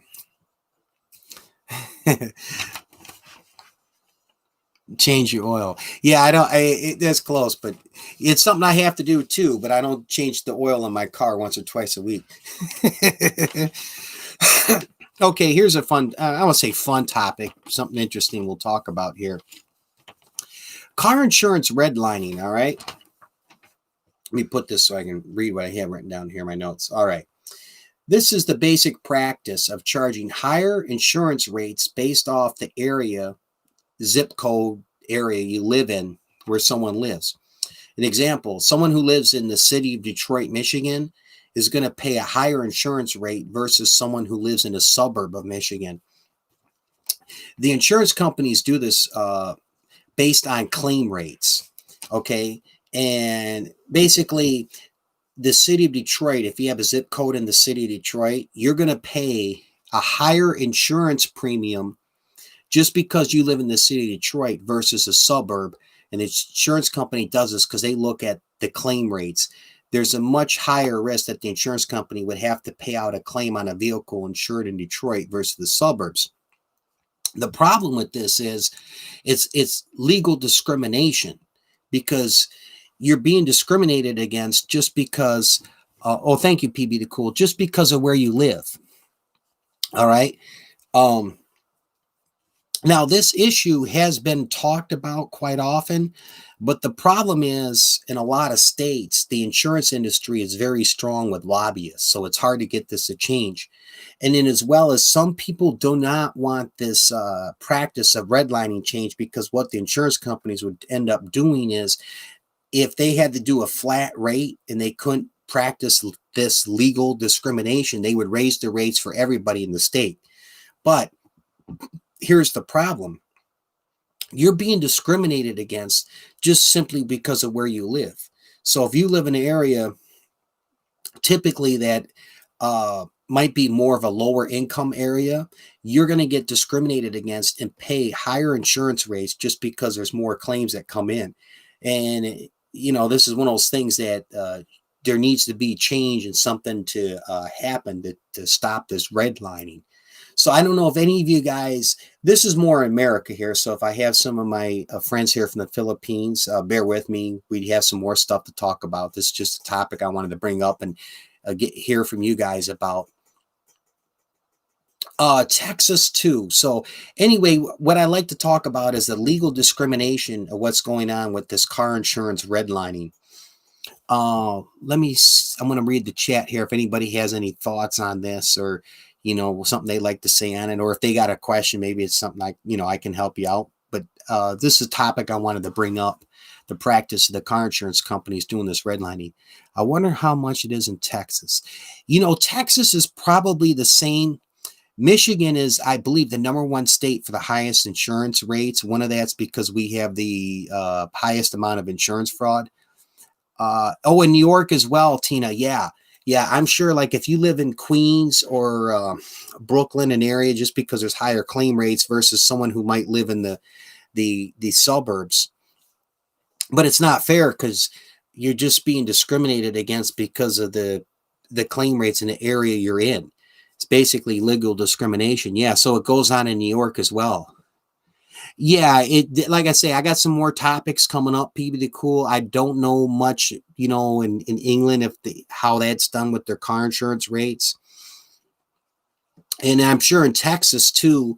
Like if let's say somebody lives in the city of Houston versus somebody, hi Noel, thank you for joining. Appreciate it. We're talking about car insurance redlining. It's the practice of legal discrimination where someone pays higher car insurance rates just simply because they live in an area that has more claims come in it. But it's unfortunate because it still is discrimination. Oh, with Texas, yeah, I'm sure if you live in, let's say, Houston, and versus someone who's on the suburbs of Houston, and let's say the claim rates are higher in Houston, they're going to charge you more. Yeah. I was in Fort Jackson, South Carolina. Yeah, and the cost of living is very nice in South Carolina. Yeah, compared to some other states. But I'm sure it's probably the same in South Carolina. This isn't a problem all throughout America. Oh, thanks. Appreciate that.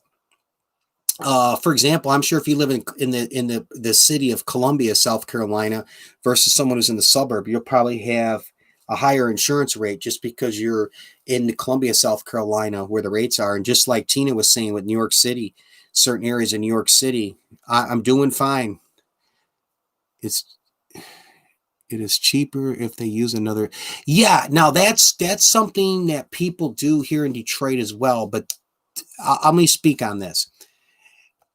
I'll use donut toys and games. In Detroit, what a lot of people do, okay, Fort Worth, Dallas. People live in the city of Detroit, they'll have a friend or a relative, but who live on the outskirts of Detroit, a suburb of Detroit, and they'll use their address for the insurance company just for that zip code number. But you got to make sure that your driver's license has that address you're giving the insurance company, because if you get in an accident and they see those two different addresses, you can get popped for insurance fraud, because that is insurance fraud. But you got to make sure your driver's license matches the address that you're giving the insurance company. A lot of people do that to get around this redlining. But I'm bringing this up for the simple point case. This is a practice of legal discrimination. And it's been brought up, how should I say, a number of times, but not as often and change has very seldom happened to it. And one of the biggest reasons change doesn't happen to is because the insurance companies have got these strong lobbyists that keep our lawmakers from changing it. It's not just a Republican issue or a Democrat issue. Both these lawmakers have dropped the ball in addressing this issue of redlining. So I'm just curious what you guys might have to say on that. So yeah, in Los Angeles, okay, Los Angeles is similar, like my Detroit, Michigan area. Tina's in New York City, and New York City has the same similar issue. You know, I imagine if you're in Brooklyn or Queens, you're paying higher insurance rates. If you live on the outskirts of New York City, I can't think of some of the suburbs of New York City area because I'm here in Michigan. And in Columbia, it's true. Columbia is pretty though. Oh yes, Columbia, South Carolina. Yes, yep, I've been there. There used to be a place. I don't know. They still call Microm on that real quick. Wasn't it 5 Points? They called it in Columbia, South Carolina. I remember going to when I was there at Fort Jackson. It was like an area or a street area. I remember we'd go to when we went some of the bars and clubs and stuff. I'm going back about 20 some years ago though.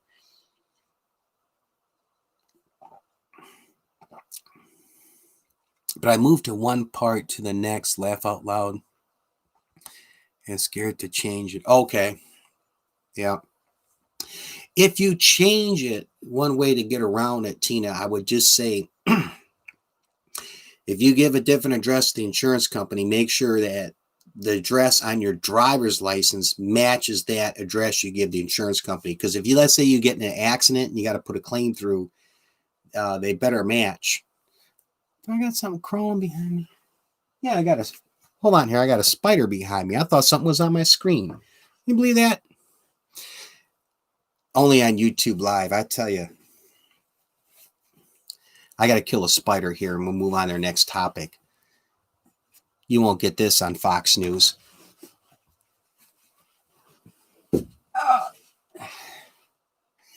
YouTube Live. How about that, huh? Never know what's going to happen on the live. I got a spider crawling behind me. Took care of it. One night we went down and rode a bus. We got pizza. What's 5 Points? 5 Points was an area in Columbia, South Carolina. I remember going to, I think it was like a street or an area we went to. We used to call it 5 Points, where they had some bars and places and stuff. But I'm going back to the 90s when I was at Fort Jackson, so I don't know that, a lot of things have changed since then. At any rate, we got some other topics here, so let's keep it moving and grooving. Oh, here we go. Okay, different zip code. Yeah, like I say, Tina. Oh yeah, I still have my old home address on my license. Yes, laugh a lot. It's not even too far. Okay. Okay,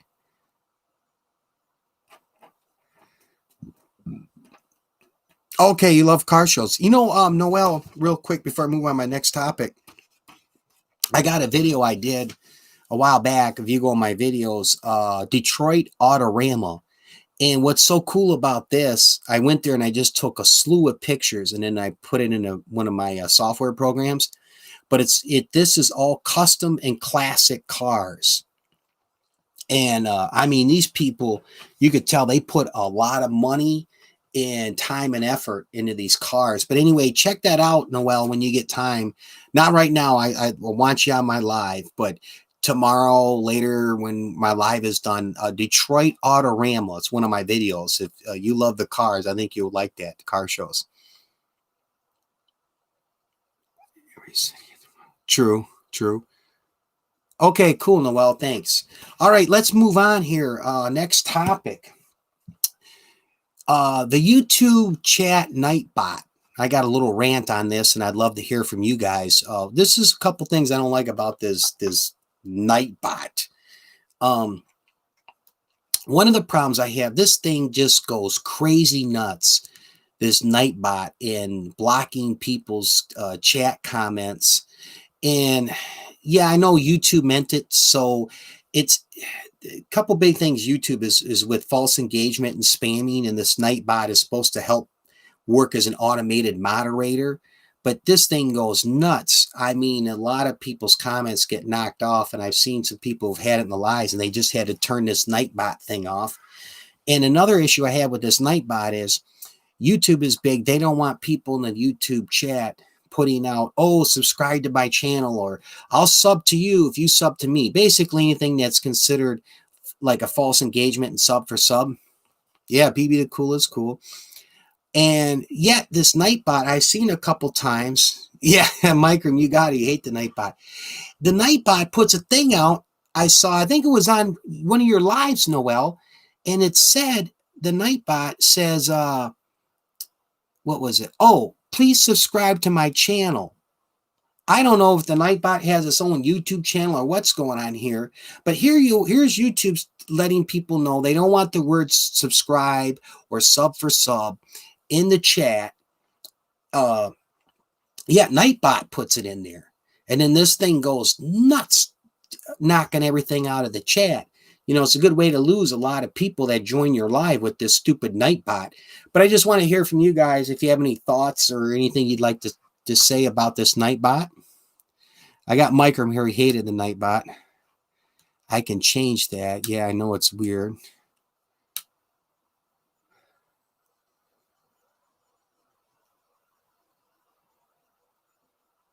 Curse the Nightbot. Okay. You hate the Nightbot. Oh, so pretty much a lot of people are with me here. You just don't care for that Nightbot. Yeah. Okay. Thanks. No problem. Thanks for coming, and hopefully take your time if you're logged on. No problem. But and I'll move on my next topic here, but just a little short talk on this Nightbot thing. I think we're all in conjunction that this thing is, I think YouTube had good intentions, but they gotta change this thing up and really do it. I'll give us a possible solution for the Nightbot. What they should do is have a Nightbot setup window and have it where the Nightbot will do what you want it to do, okay, and only that. So like you could put certain words in, like if anybody types in sub for sub, the Nightbot will take it out. Anybody types in vulgar language, the Nightbot will automatically get it. But then you can also have it so certain things the Nightbot won't take out. Then you can also have it set where the Nightbot will say, if such and such happens, the Nightbot will remove the comment, or the Nightbot will put someone in timeout. But make the Nightbot more, how should I say? I don't want to say user friendly. Well, sort of user friendly, but user control. Make it where it's more channel control driven.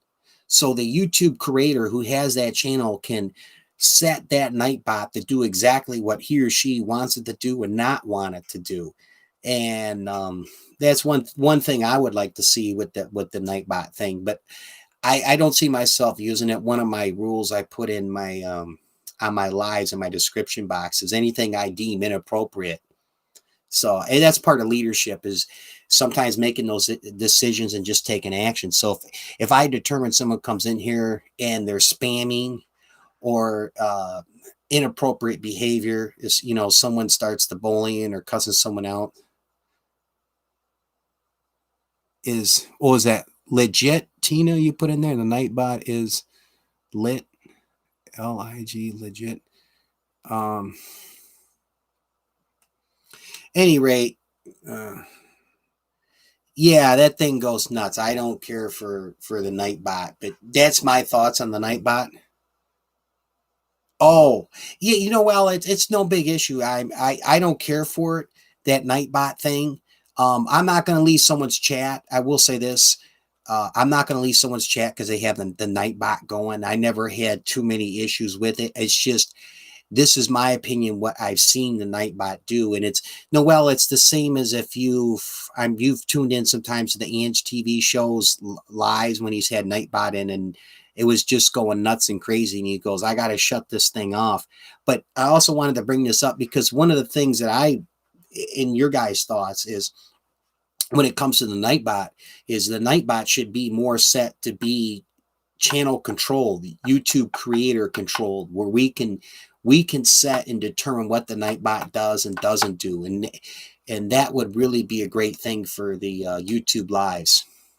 Official Prince TV, thank you. Well, thank you for coming, and thank you to everybody for being here. Late night networking, this is it. Okay, any more thoughts on the Nightbot, or anybody got a question or want to comment on it, or else I'm going to move on to the next topic. Oh, okay, okay. Ann just talked about it once in a while, but Nightbot is it's a little automated setup for the chat for the YouTube creators when they do their lives, and its intentions is to keep the chat within the YouTube community guidelines and not so and take care of issues of spamming or false engagement or people who break the YouTube community guideline rules, like they're bullying or using the vulgar language. But this Nightbot thing is, from what I've seen, more of a headache and a hindrance than something that helps. Any rate, okay, let's move on. Oh, yeah, Hazel, yes, yeah, on the Philippines live show, yeah, yep, I remember meeting you and talking to you. Welcome, yes, Philippines in the house. Okay, next topic. We got some fun stuff. Okay, after this topic, we're going to, what did I have here? Something, okay, strange sounds from a Siberian hole. This comes from some Russian scientists. This is an old radio show bit that I had, and I put it in my computer. At any rate, you got to hear this. But first, I got one more topic on hand here, and then we're going to go take a listen here. Strange sounds from the Siberian hole from these Russian scientists that captured this. This is going to be really cool. But first up, next topic here, guys. And I want to say, too, this is late night networking. So please, we're not doing sub for sub. But if you see somebody here in the chat that you don't know, hit subscribe to their channel. Then, watch one of the videos, drop a like, basically connect with each other. And I did give a tip out earlier. Another thing is, on my channel, I got my YouTube channels list in there, and you'll see the logos and different people's channels. These are genuine YouTubers that if you subscribe to their channel, watch a video or two, they'll connect with you. So if you're looking to build up some subscribers, that's another tip, and you'll work your channel. I went through my channel and I specifically grabbed YouTubers that I connect with. For example, with Christina Vlog, she runs some lives. And believe me, you want to build your channel up too. She runs some late night lives. She is a great person to get with. Okay, guys, this topic here I want to hit, and then feel free to dance with each other, network with each other. You know what? Let me do this. I got an experienced YouTuber here that would really be an asset and help me. Where is this here? Bingo. Okay. All right. Interesting YouTube channels you might want to check out.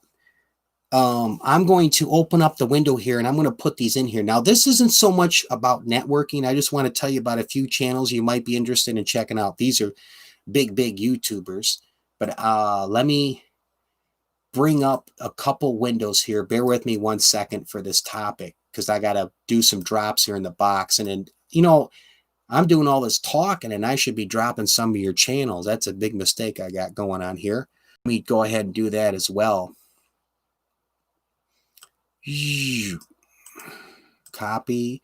I'm going to do some channel drops here too, guys, and vid drops, and we'll get into this topic. Okay. Copy. 1 second. Here we go. And Microm, if you can too, I'm going through this. Feel free, grab some people's channels, and Tina too, and other people's channels. Drop them in the chat here. Interesting YouTube channels you might want to check out. I got 3 of them here to tell you about. So anyway, let's get to this. First one is Steve Lato. He's a pretty big channel, not quite in the millions. Be rude and copy my live stream without informing to me. Okay, I was upset yesterday that most of the people being rude and copy my live stream without informing me. Oh, okay. I didn't know that, Noel. I'm sorry to hear about that. You're welcome. You're welcome. Okay, and so here's some interesting YouTube channels. 3 of them I want to tell you about. It's something you might want to check out. First up is Steve Lato. Steve Lato is an attorney. He's in Michigan, and he does YouTube lives and videos on legal topics. And when he does his lives, he answers legal questions for free. And as well as he gives out general legal advice. So if that's something you might be interested in, Steve Lato, it's a cool channel to check out. And he used to be in broadcasting and some legal talk show years ago, and he's got his own YouTube channel. And he has a good sense of humor. But anyway, let me pull this up and drop it. And I'm going to drop some of your videos too, because this is late night networking. So bear with me 1 second. All right. This is a channel, if you're interested in, for legal advice, and as well as he does lives, you might want to check him out. And he's a really nice guy. Steve Lato. I'm going to do a channel drop here for Steve Lato's YouTube channel. These are just interesting channels you might be interested in checking out. Here we go for Steve Lato. Okay. Let me get Christina Vlog. Tina, I'm going to put a channel drop in here. There's something else since we're talking some interesting channels. Tina does some really terrific YouTube lives. And if you're interested in networking and building up your channel, please check out Tina's her lives. She does as well. And in her channel, she just phenomenal job. She will definitely help you grow. I'm going to put a channel drop link in here. Okay, next up, I'm going to get some more channel drop links if you guys are here, so bear with me. I just got a few channels I want to tell you about. This is interesting YouTube channels you might want to check out. I did a drop here if you're interested in Steve Lato's YouTube channel. He does a lot of great legal advice, and he does lives, and he answers questions, general legal questions, so he's a licensed attorney. Something you might be interested in. Next up, King Human. King Human. He's in, I think, almost 200,000 subscribers.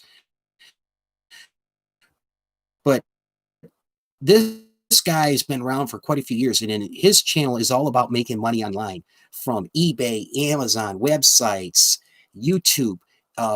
He's got several different videos. You can go through his channel and scroll through there. There's going to be a lot of interesting stuff. I did one video making money on YouTube, but King Human has some great advice on making money online. Oh, cool. Yes, definitely click with guys. Any rate, King Human, I'm going to do a channel drop. If you guys have any interest as far as making money online, like eBay, Amazon, with websites, as well as YouTube, King Human is a channel just to check out and go through. I'm going to put his channel drop in here. Let me just give me a second to get it. All righty. Here we go, King Human. And he's a funny guy. This guy he just cracks me up.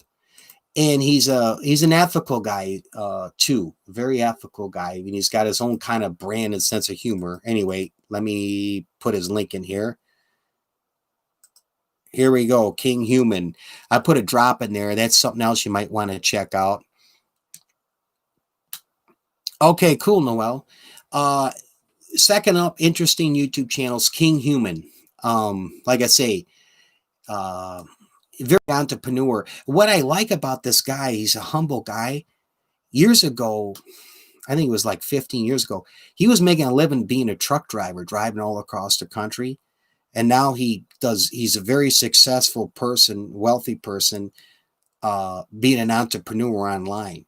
And he's not one of these guys who's always trying to sell a product, where he's like, hey, I could tell you how to make money on Amazon and do this, that, and the other. This is King Human, but you got to subscribe to my website and buy my book. No, that's not King Human. At any rate, you can check his channel out if you're interested in anything. Oh, yeah. Looks like Hulk Hogan. Yeah. Keep him in mind if you ever want to scroll through there. He's got some pretty good information. He's got a lot of crap on his channel, but I'm sure if there's something like if you do a lot with Amazon and this comes to making money, affiliated marketing, all that stuff, King Human, he's a great source. Just a channel you might be interested in checking out. Okay, next up, this YouTube channel. One more here, an interesting YouTube channel you might not know about, you might want to check out. Thirds Lynch. Now, this guy is an active U.S. Army drill sergeant out of Leonard Wood or Leninwood, Missouri. I call it Leonard Wood, Missouri. But what's cool about this guy, he has a YouTube channel. He used to be a DJ before he went in the military. And when he does his lives, he doesn't sit in the uniform with the Smokey the Bear hat on. No, he's in his shirt. He's got his gold necklace. And he talks on a lot of different topics. And in any questions you got about the military, this guy will answer, as well as he's all not just military talk. And like I say, he does lives and videos, but some really cool stuff. But anyway, it's a good channel to check out. Is Nate Dogg behind a camera? Are you still here with me? Because this would be somebody you might want to connect with and like do. He'd love to do a scratch video. I think he's around like 15,000 subscribers now.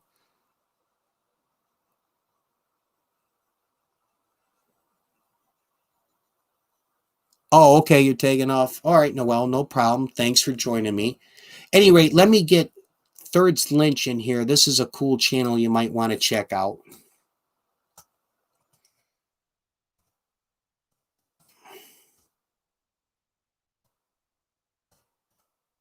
Thirds Lynch. Here we go.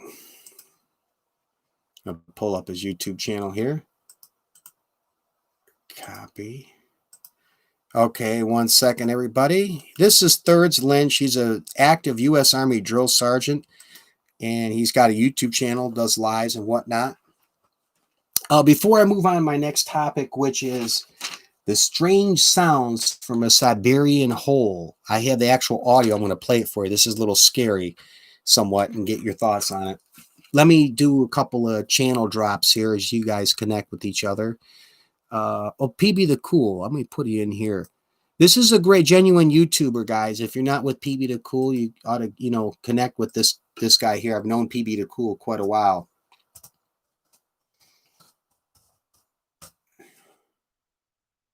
Here we go. Alrighty. PB the Cool. I got you. Who else do I have in here? 10 people still in here. I'm trying to do some channel drops. Oh, the official Prince TV. Let me hook you up here, buddy. Copy.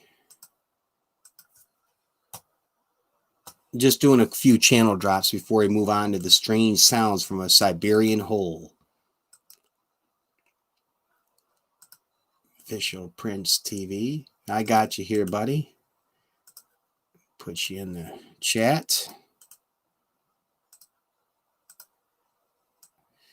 And a couple moderators, feel free if you want to grab some people's channels here and toss them in. I'm going to go ahead and do that as well. Try to hook you guys up. Stick and stay anywhere. We're about to hear strange sounds from a Siberian hole coming up.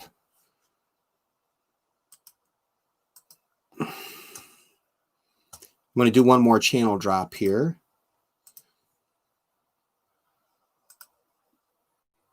Okay, here we go.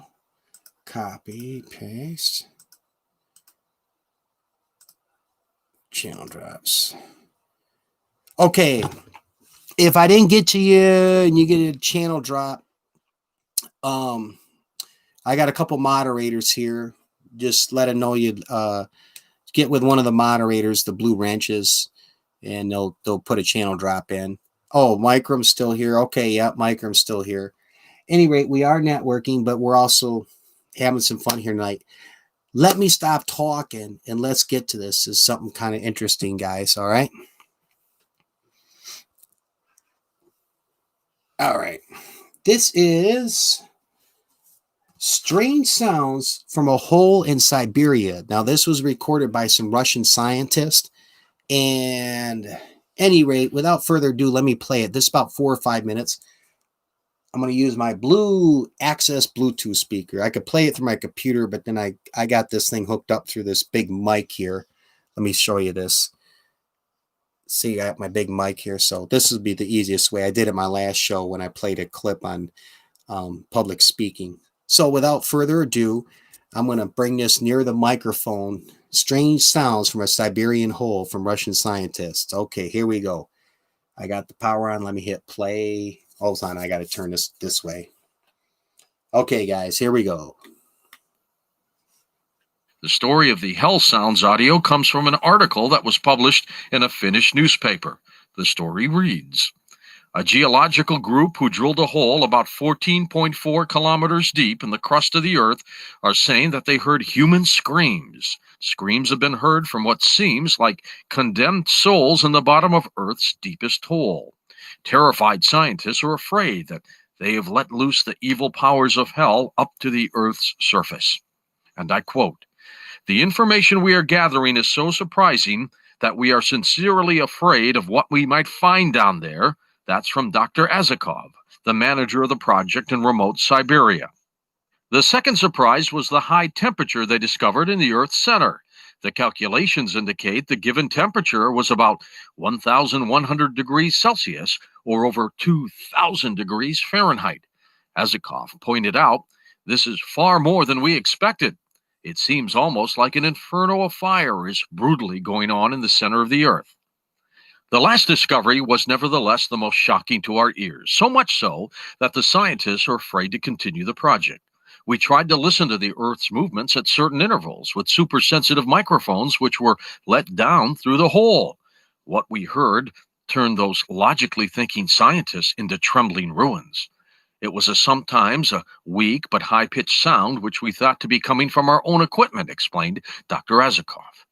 But after some adjustments, we comprehended that indeed the sound came from the Earth's interior. We could hardly believe our own ears. We heard a human voice screaming in pain.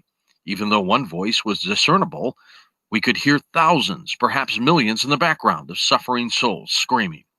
After this ghastly discovery, about half of the scientists quit because of fear. Hopefully, that which is down there will stay there, Dr. Azakov added. What really unnerved the Soviets, apart from the voice recordings, was the appearance that same night of a fountainhead of luminous gas shooting up from the drill site, and out of the mists of the incandescent cloud pillar, a brilliant being with bat wings revealed itself with the words in Russian, I have conquered, emblazoned against the dark Siberian sky. The incident was absolutely unreal. The Soviets cried out in terror, says Mr. Numidal. Later that night, he saw ambulance crews circulating in the community. A driver he knew told him that they had been told to sedate everybody with a medication known to erase short-term memory. The Soviets used this drug in the treatment of shock victims. I don't believe in heaven or the Bible, but as a scientist, I now believe in hell, said Dr. Azakov. Needless to say, we were shocked to make such a discovery. But we know what we saw, and we know what we heard, and we are absolutely convinced that we drilled through the gates of hell. Dr. Azakov continued. The drill suddenly began to rotate wildly, indicating that we had reached a large empty pocket or cavern. Temperature sensors showed a dramatic increase in heat to 2,000 degrees Fahrenheit. We lowered a microphone designed to detect the sounds of plate movements down the shaft. But instead of plate movements, we heard a human voice screaming in pain. At first, we thought the sound was coming from our own equipment. But when we made adjustments, our worst suspicions were confirmed. The screams weren't those of a single human. They were screams of millions of humans. And that's the information that was printed in a Finnish newspaper. They're purportedly the sound of hell itself.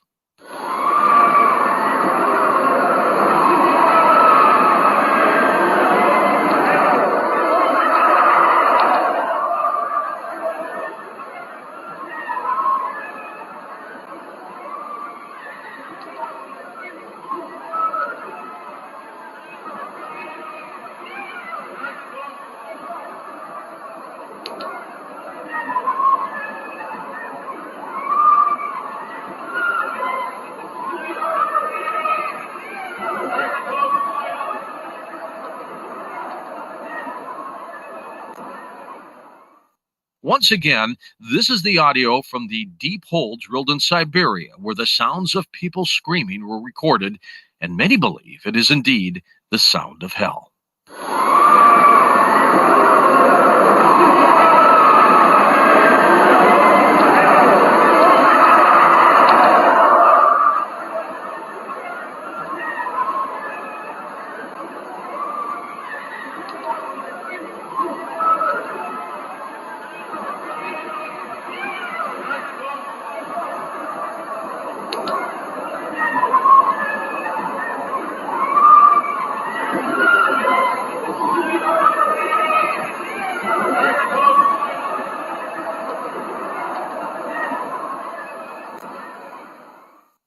Well, Okay, real quick, I saw. Hell sounds audio comes from an article. I gotta pause it. I saw one person put that sound sketchy. Were you able to hear that clearly? The gentleman who was talking and in the audio from that sound.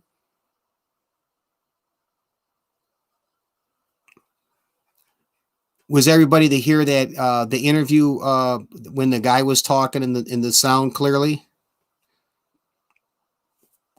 What that was is that was an audio clip I had on a CD from an old radio show. It was an AM radio, late night radio show, and that was some audio that I forget how it was, but it was out of Siberia from these Russian scientists that some of them kept it, didn't even tell the government about it, and got that out. Now, whether or not that's real or is it just somebody doctored up somebody screaming, I can't verify that, but it's interesting. And this was some real deep hole dug in Siberia. Oh, it was clear. Okay, awesome, guys. Thanks. I don't want the mic, the speaker. Let me put this where you can see it. Too close to hear, it'll get a little backfeed, or if it's too far. So I put it right there. You were all able to hear it. Oh, Prophet. I'd have to play the whole thing again, but if you stick and stay, I'll play it for you.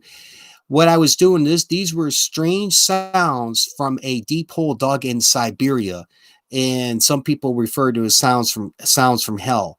Some Russian scientists supposedly, or the story goes, is they snuck out this audio when they put a microphone down. They get sounds of the Earth's crust deep below, and they got the screams and yells.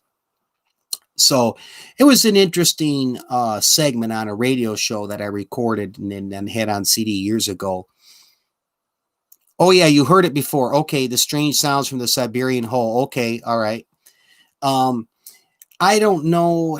Like I say, it's one of those things I can't verify. Was this something that was doctored up, the screams and yells, or is this just authentic? And, it's one of those things that's just unexplained, like a UFO sighting. Oh, thank you. But yeah, any thoughts or anything, comments that got people on? I thought it was just something interesting to play here. And then we'll move on to the next topic. We're going to get into some fun stuff. Okay, that was strange sounds from a Siberian hole. Next on tap. Oh, this was an easy one. I want to do a spoiler for my YouTube channel. For my next video. My next video is going to be, I'm going to do a shout out video. I got to change my light up above here in just a second, but I'm going to do a shout out video for the trivia winners tonight, as well as I'm going to do roll call here shortly for honorable mention. You guys who were in here with me for the end of the show here, and in about a half hour, I'll do an honorable mention roll call, and I'm going to get you guys all in the trivia winner shout out video. But my actual next video drop is going to be, spoiler, lemonade and vodka drink review. I do a lemonade and vodka drink review video, and that'll probably be Wednesday. But keep in mind, if you're under 21, you can't make this drink, but you can enjoy my video. I used to drink a lot of that years back. I think it was Mike's Hard Lemonade. But this is a great summertime drink. And I always say when I do a drink review video, alcohol drink review video, don't consume alcohol if you're under 21 and don't drink and drive. But anyway, my next video. Oh, hey, Microm. Cool. My next video drop is going to be a drink review, lemonade and vodka. That will be the spoiler. Give me 1 second. I have the light up there. Let me show you this. I got 3 of these, and this bright LED light I have over here. It's just about to go dead here. It's good for about an hour and a half on the full power. So I'm going to change this battery out. If you can just stick and stay 1 second with me here, and we got some more fun stuff to talk about. Network with each other, mods, do some channel drops. Let me get this here. I got the Prophet in here. Let me do a channel drop for you, buddy. I appreciate you coming. Copy. Do 1 channel drop, and I'm going to change out this battery. This is late night networking. I'm going to do my best here to help you guys grow and build your channel. As well as we're going to have some fun thing. You know, we did the trivia. We'll talk about some stuff.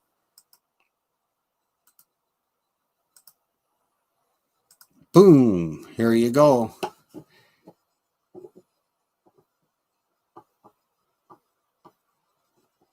Oh, an alcohol ban. Yeah.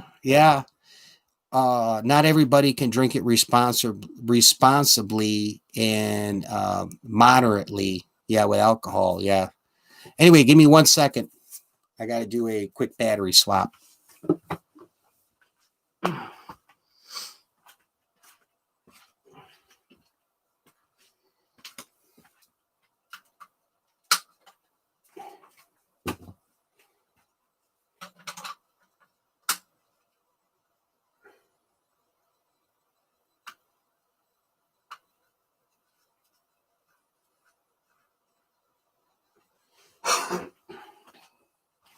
Okay. You probably see the brightness now. Here we are. All right. It's bright again. I got 3 of those batteries. By the way, that's before we move on to the next topic, I know some people like the ring lights. I went on Amazon. Yes, drink responsibly and don't drink and drive. Yes, as I say in a lot of my videos.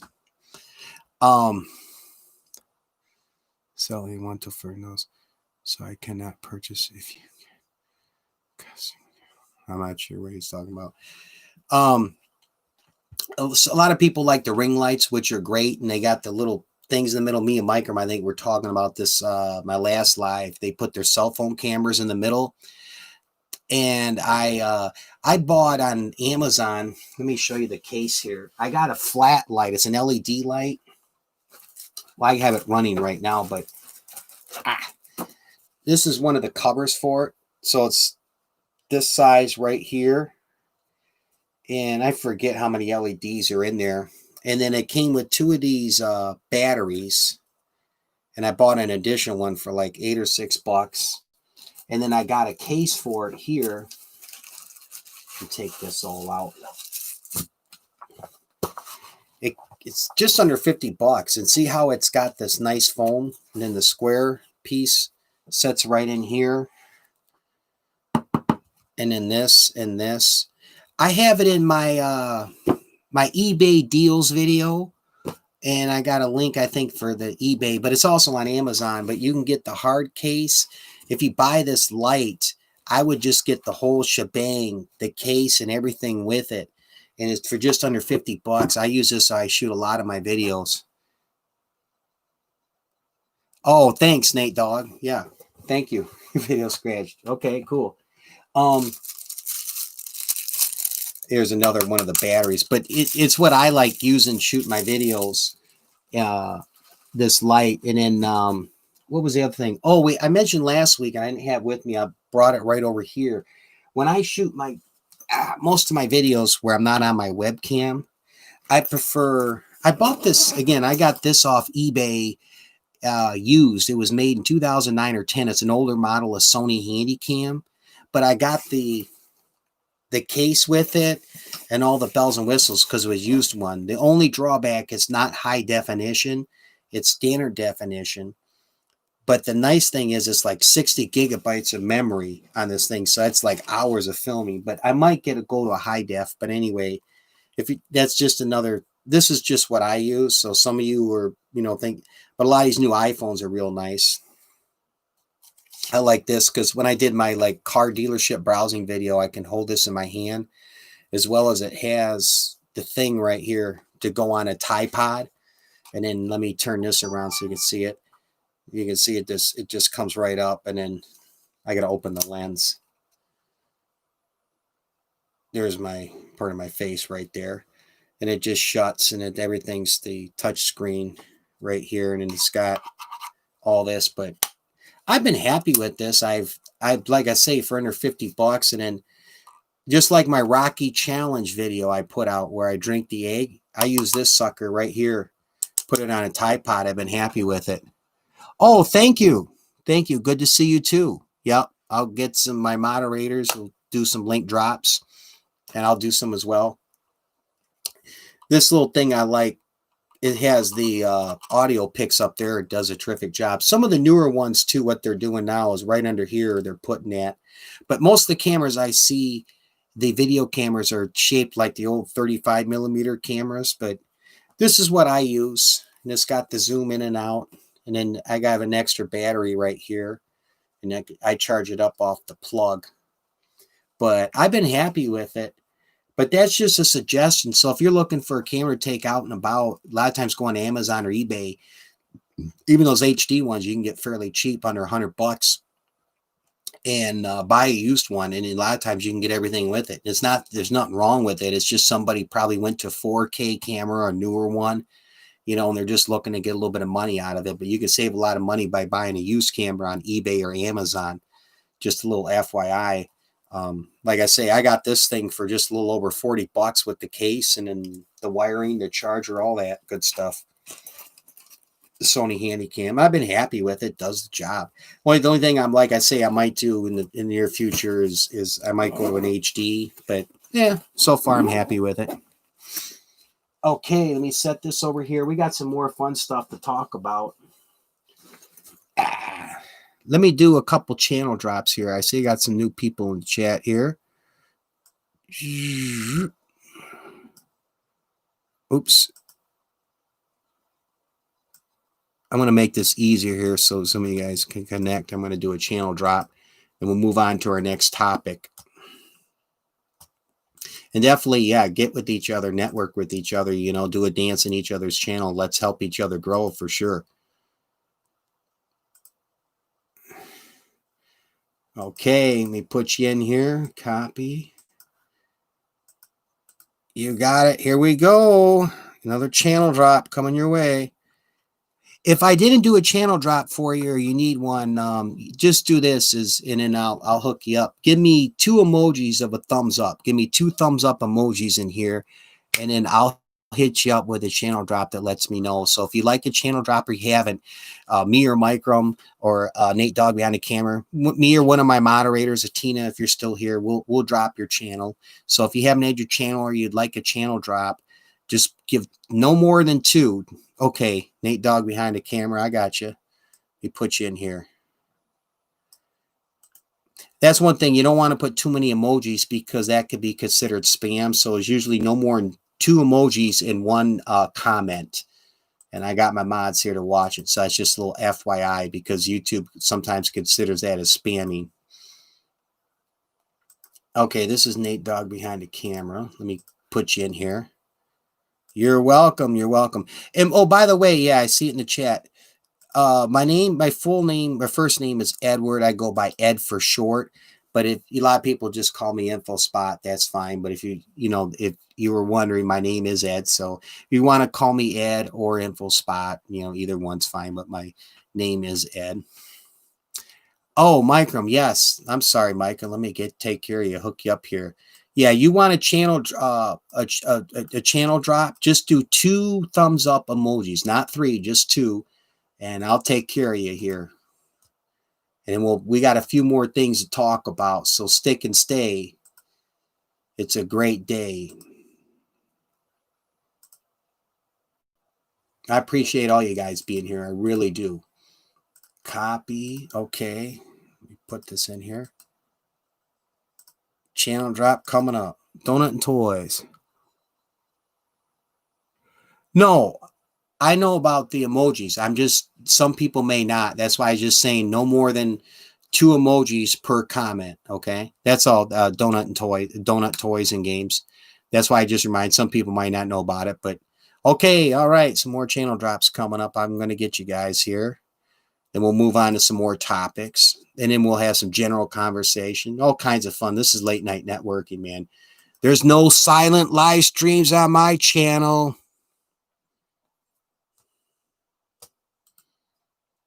I had to get that in there. If you do them, that's fine with you. And I do support some silent live streams. If there are people who support my channel, I'll come on and put you on a watch if you do silent live stream. Me personally, I don't do that. I don't really care for the silent live stream. Okay, the official Prince. Let me hook you up again here. Channel drop.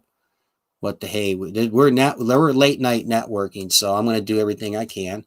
Like I say, one other quick note: if you go on my channel under channels, click that on. You'll see a lot of YouTube channels in there. These are genuine YouTubers you can get with as well. But I do ask, stay on my live here, my late night live. Copy. Let me put you in. Yes, yeah, I'm right with you. It's just a quick watch hour grab, the silent live stream nonsense. I don't know if Christina Vlogs is still here. She stays up all freaking night. Sometimes she's gone to 6 or 7 in the morning, and she works her thing. She don't do that, none of that silent live stream garbage. Let me see if I missed anybody. Life of ONYA06. I think I didn't get you a second time, but I'll get you now. A quick note on the silent live stream garbage. Now, I do support people do it if they're supporters of my channel. I'll go over and, give you some watch time with it. But keep in mind I think I might have did, but I'll do another channel drop here for you. If you do this silent live stream stuff, yes, Microm, yep. Oh, cool. All right, you're getting there, man. Awesome.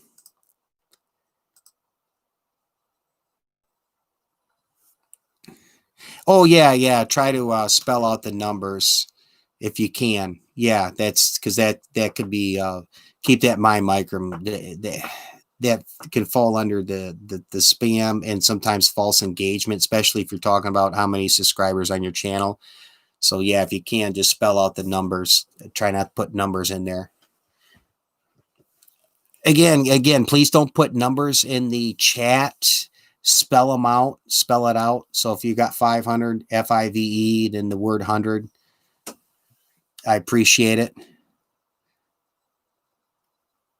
Yes, yeah. Do not type numbers. It's considered spam. Spell them out. Yes, thanks. Thanks, Prophet. This is what I wanted to make a point on the silent live stream. I don't know if I mentioned this last time, and then I got a few other topics we'll get to here. When you go to get monetized by YouTube, all right, you got to have 4,000 watch hours, I think right around there, and then at least 1,000 subscribers. A lot of what's going to happen, they'll review it. And when they see that most of your thousands of hours of watch time has come from silent live streams, and they're the same group of people, they might not give it to you. That could fall under false engagement. Because see, here's the problem they'll look at. A couple things. YouTube looks at it this way. If they see it's mostly the same 5 or 6 people that tune in every night to your 6-7 hour silent live stream, which I'm no dummy. I know what so many people do on YouTube. They think they're smart. They're going to look at that and say, well, wait a minute. You're not doing a thing as a creator. You're running a silent live stream. The same 5 or 6 people get these watch hours. And you're asking them to want to be monetized. So why would they in the world would they want to monetize you? Because when you run monetization ads, how do they know that you're not just going to have the same 5 or 6 people, and they will cut your channel? If you're monetized, listen up. Some of you may know this, but if you're monetized and you have the same people dropping in on your channel and watching the vids to run up those ads, they're going to catch on to that same YouTube user. or that same IP address keeps running your vids just to run up the ad time when you're monetized, they will drop your channel if they catch you doing that. And it's the same thing. You might not get those watch hours counted when they see it's that same small group of people watching silent live stream after silent live stream. Now you can get away with it, here and there. And there's some other ways you can get around it. You could say, hey, some of the world's greatest fish tanks, and you can go loop a 15-minute video of fish tanks over and over and over and run it. But um, those are some things to consider with the silent live stream. And I got friends who do the silent live stream, and sometimes I'll log on and I'll help them out with some watch time on it. It doesn't affect me any, but I'm not in favor of it, and I'm not going to take part in doing silent live streams on my channel. Period. End of story. I also want to be recognized and known for interesting comment, not for garbage, and just chasing watch time and chasing subscribers. So those are a few of my thoughts on the silent live stream. Oh, I got someone new here. Welcome. Let me do a quick channel drop and to get back into the chat here. And we got a few more topics.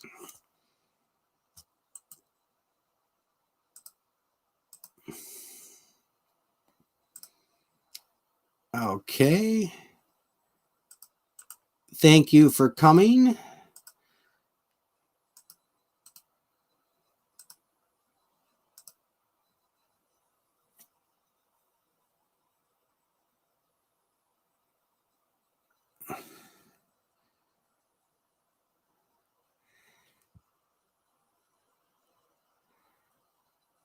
C word.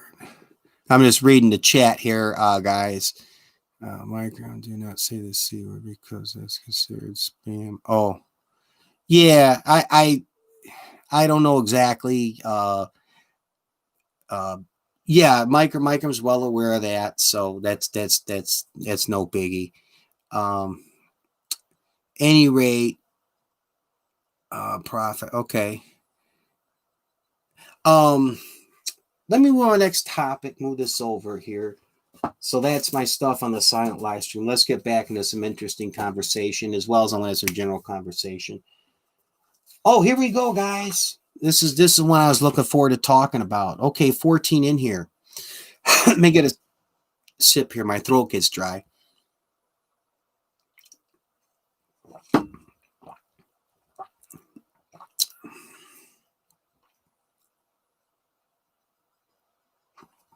Okay, I'm gonna just end this. No more comments about the C word and Microm, and then okay, it's all settled. So we're gonna end that discussion. So please let's not talk about it. Whether it's a Nate Dogg and Microm, we're gonna end that. Move on. We got some fun stuff to talk about here. If you could please do me that favor, thank you guys, and I do appreciate you being here. So that'll be done with. Okay, this is dating shows from the 90s, the late 90s and early 2000s. Okay, this is something that I missed. I don't know, maybe some of your younger guys might not remember, but they have these episodes on YouTube. But anyway, they used to have some really cool dating shows on in the late 90s and early 2000s till a lot of this other reality TV garbage came out. Let's in the chat real quick. I'm just going to hold off on this topic for a second. Yeah, this thing about the C word between you guys, that's over with. Let's get back on track here. We're going to talk about this topic, dating shows in the 90s and early 2000s. Oliver Just, welcome. If you can, Microm or Nate Dogg, can you please do a link drop for Oliver Just's channel? I appreciate him being here. I appreciate that. Okay. All right. Let me get back on track. The dating shows from the late 90s and early 2000s, I really miss it. I mean, it was really fun and entertaining. So these are a few shows I wanted to bring up and talk about. And then, if you guys have something to say or any comments or something you want on it, go on ahead. First off, one of the shows that I missed, I don't know if you remember, me just move my foot here. Change Your Heart. It was on from 1998 to 2003. And a lot of these episodes of Change Your Heart are on YouTube. But what was so cool about it, thanks, Nate Dogg. What was so cool about the Change Your Heart show is a couple that was having problems. I'm not talking they were married. They were a couple that were dating, usually for at least a year or longer. Some lived together. Some have just been dating for 6 months. Usually about a year they've been dating. Anyway, they would come on Change Your Heart. And what they would do is they both come out and talk about the problems they have with their relationship when they dated. And then what Change Your Heart show did is they took the guy and the gal and they would partner them up with somebody new and go on a date. So then the lady and the couple would have a guy come out on the first part of the show, and the guy would talk about their date, and she'd talk about the guy. Then the second part, oh, thanks, Tina. We're talking about dating shows from the late 90s and early 2000s, what I miss about them. And anyway, the first one I'm talking about is Change Your Heart. So the second part of the show, the guy and the couple went on a date with some lady that Changed Your Heart, the TV show picked out, and then she would come out and talk about her date, and he would talk about, what he likes about her. And The Flavor of Love. Yeah, I remember that show. Yep. It was kind of okay. The only thing I didn't like about it, a lot of it struck me as really, really scripted and phony BS, The Flavor of Love. But yeah, he was fun to watch, the guy there from Public Enemy, Flavor Flav. With Change Your Heart, at the end of the show, just before the end, the guy and the girl would have these placard cards. Let me sit back like this. And it either say, stay together or change your heart. And they either flipped it like this, or I think they had it down, and they would come up and go boom like that. So most of the time,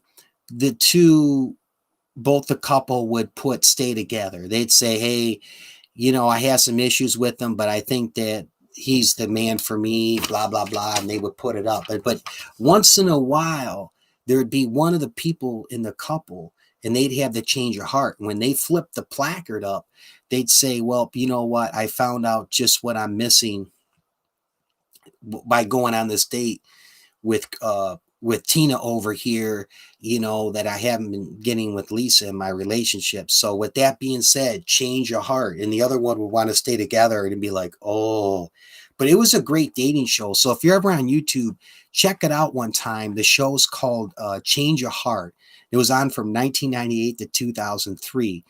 I got 3 more. If you guys might have heard of this one, it was on from 1999 to 2006. I think his name was Roger Lodge. He hosted a blind date show.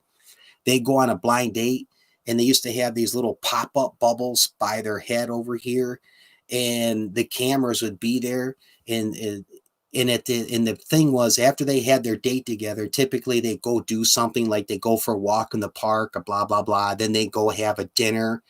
And at the end of the date, they would interview the guy and the gal, and they would ask them, would you consider going on a second date with this person, or you don't like him? And they'd be in private, separated. And, the guy would say, oh, definitely. Lisa over here, or Sandra, she is just the bomb on blind date. But then when they'd interview Sandra, she'd say, well, I think he has no manners, and he's this and he's that. And the second date's ruled off the table.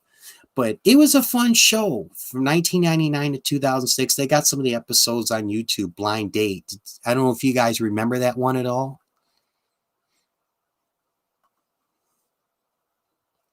No? Okay. Okay, moving on. Another one, if you guys have ever heard of this show, was on from 2001 to 2004, The Fifth Wheel. It was a dating show. And they had this motorhome. I think it was in Los Angeles. And anyway, in the motorhome, what they did is they had 2 ladies and then 2 guys, okay? And they'd be partnered up, and the motorhome would go, and they would stop, let's say, at a bar or a restaurant, or a park, and they'd go do something, and they'd partner up with each other. So after they did something together here on The Fifth Wheel, Oh, The Rock of Love with Bret Michaels. Yeah, I watched it. I like the show. Bret Michaels is a really nice guy. He's done a lot for charity, and but again, the thing with that, and I like Bret Michaels, it was very scripted. But anyway, yeah, it was a fun show to watch. Yeah, The Rock of Love with Bret Michaels. Yeah, sure, Tina. Oh, The Fifth Wheel. Let me just finish this up real quick. So the two girls and the two guys would be in the motorhome, and they'd stop somewhere and they'd enjoy a couple hours with each other. So once they got back in the motorhome there, this fifth wheel motorhome, the two girls and guys would be there. All of a sudden, they would introduce the fifth wheel. It would be another guy or another gal. So let's say another guy would come in, and then they go on a date together, and then they go travel around. But this time it was two girls and three guys. So at the end of the show, it was one of the two girls would pick what guy out of the three, the two guys, and one of the guys would be out. So he'd say, I pick you. And then that was the thing with the fifth wheel. And a very similar one, my last one up. I don't know if you guys heard of this show, was on from 2001 to 2006. The Fresh Prince of Bel-Air is great and cool. Okay, yeah, I remember that. Eliminate. I don't know if you guys remember or heard of the TV show Eliminate from 2001 to 2006. Eliminate. ELIMI date. Eliminate was the name of it. And it was similar to the fifth wheel, where Eliminate would be one episode would have one guy, and I think it was like four ladies, four gals, and in another episode would have like four ladies and one guy. And what would happen is the guy would go, let's say, would start out, and they would go to a water park first, and he would spend time with the four of these different ladies, asking questions and doing something with them. And so once he got done, let's say an hour at the water park, he had to take out of the four ladies, he would have to eliminate one of them that he would feel is not a good match. Then he'd be down to three. And so like the next place they might go would be a billiards pool hall. And they play pool and talk some more and blah, blah for an hour or so.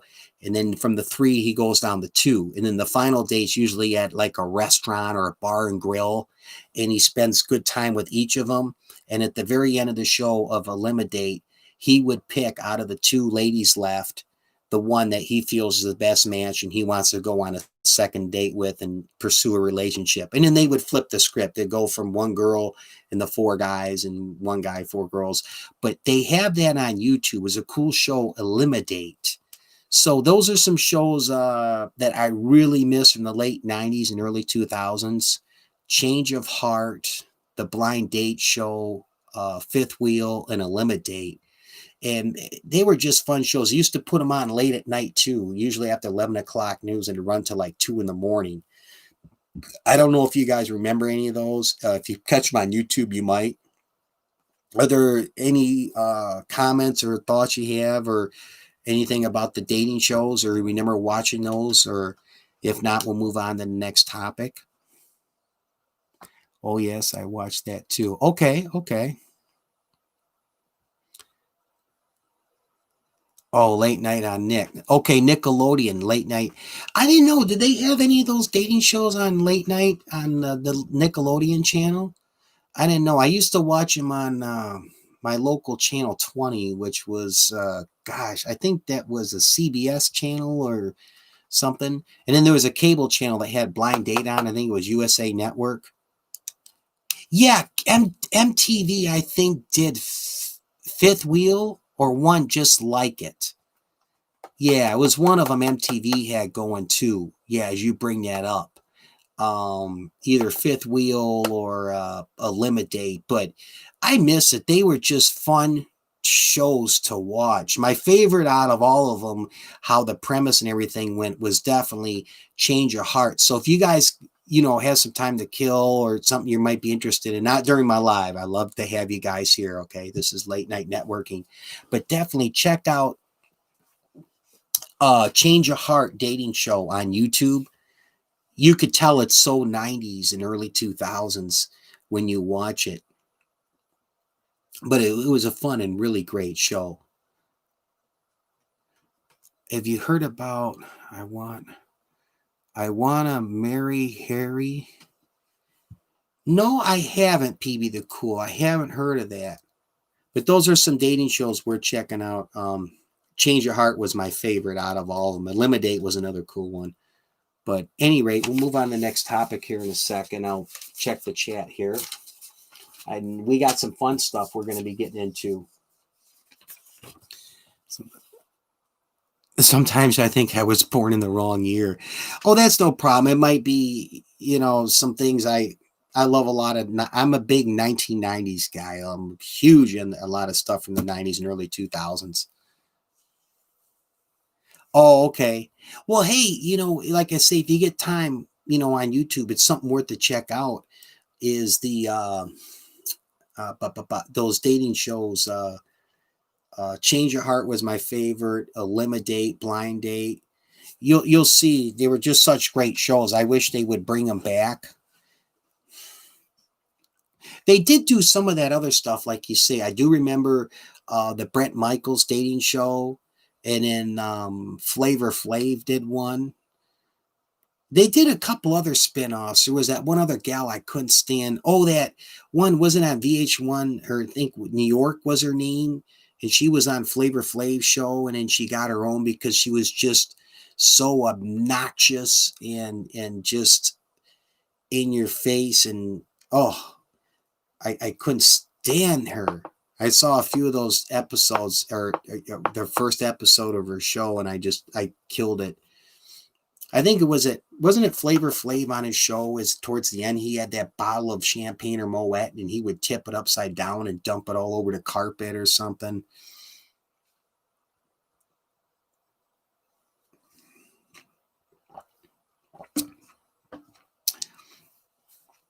If Christina Vlogs is here, she's in New York. Yep. She lives in New York. She's a New Yorker. No doubt. Any rate, let's move on to the next topic I have up here. This is something fun. Everybody, I'd love to have you take part in. Okay.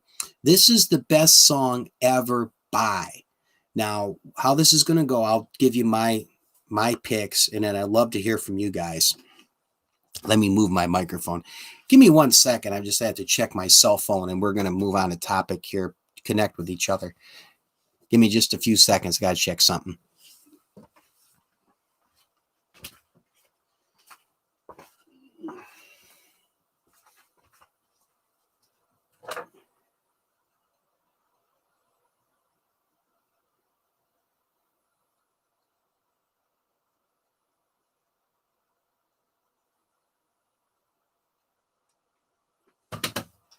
Okay.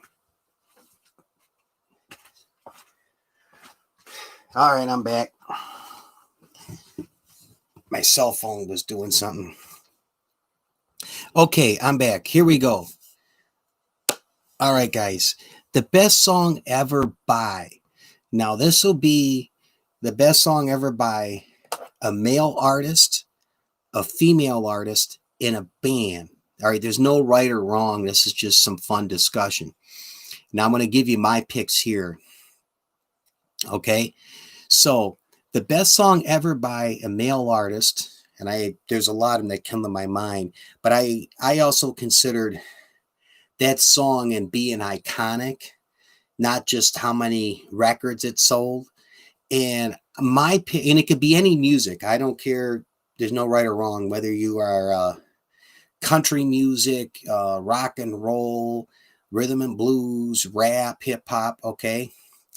Best song ever by a male artist, I would probably give to Michael Jackson's Billie Jean. Because not only was it just a huge hit selling song, but the dance moves, the moonwalk, and that song has been redone time and time and time again by a number of different artists. There was a song, I don't know if you ever heard it at a club called, I think it was The Shuffle. I have it. And they sampled that song Billie Jean, but I would probably say the best song ever by a male artist, I would probably, if I had to do my pick, is Billie Jean by Michael Jackson. And then best song by a female artist, I will give that to Whitney Houston with the song I'll Always Love You, because it was just such an iconic song with that movie Bodyguard. Originally, I believe it was done by Dolly Parton, but when she did it and how she was able to reach those notes was just unbelievable. So that'd be the best song by a female artist. And next up will be by a band. So my pick, the best song by a band, in my opinion, it was "Don't Stop Believing" by Journey. It's been used in a lot of shows, like The Sopranos used it in their final episodes, and it was just such a great song. There's a lot of great songs by a band, but my three picks for male artist, best song ever by, I go with Billie Jean by Michael Jackson, and then I would go with female artist. My pick would be "I'll Always Love You" by Whitney Houston. And then by a band would be "Don't Stop Believing" by Journey. So I see some stuff in here. I'd love to hear from you guys. The best, not the best group or best artist, but the best song by a female artist, a male artist, and a band. There's no right or wrong. Just curious to hear from you guys. I agree. Billie Jean was always, "I'll Always Love You," and legendary. Yeah, okay, PB, cool. Because I'm happy, clap along, feel. Oh, that's a cool song. Yeah, okay. So you feel that's the best song by a male artist? Noel, I feel I was upset by spammers bullying me at Micro. What? I don't know. We'll just, Noel, we'll leave that alone. We're not talking about that. So we'll just, oh, I hate Destiny's Child support. Okay. Anybody want to put in there what they feel their best song is by a female artist, male artist, or a band? I'm just curious to hear from you here. We're talking on the best song ever by. Oh, TLC. Okay. Oh, Journey music. Yeah. I feel the best song ever by a band. By a band goes, I'd give it to "Don't Stop Believing" by Journey. It's just such a, not only a great song, but so iconic. I would go with "Don't Stop Believing" by Journey. If I were asked the best song ever by the band, I would go to "Don't Stop Believing" by Journey. Okay, we'll move on here. Anyone else want to put something in to talk about the best song ever by a male artist, female artist, or a band?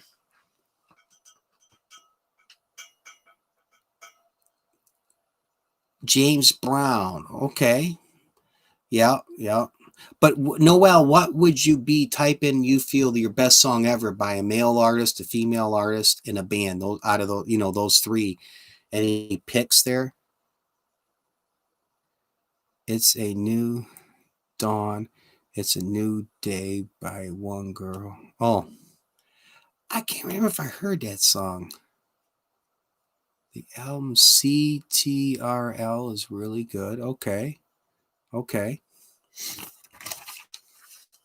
We're moving on here. We got some more fun topics. I'm going to go my bottle of water. My Snapple's just about out.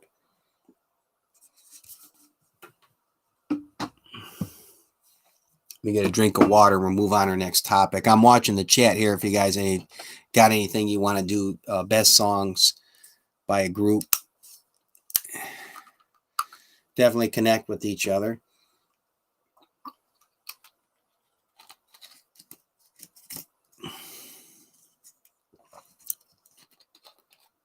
Oh, Changes by Tupac. Yeah.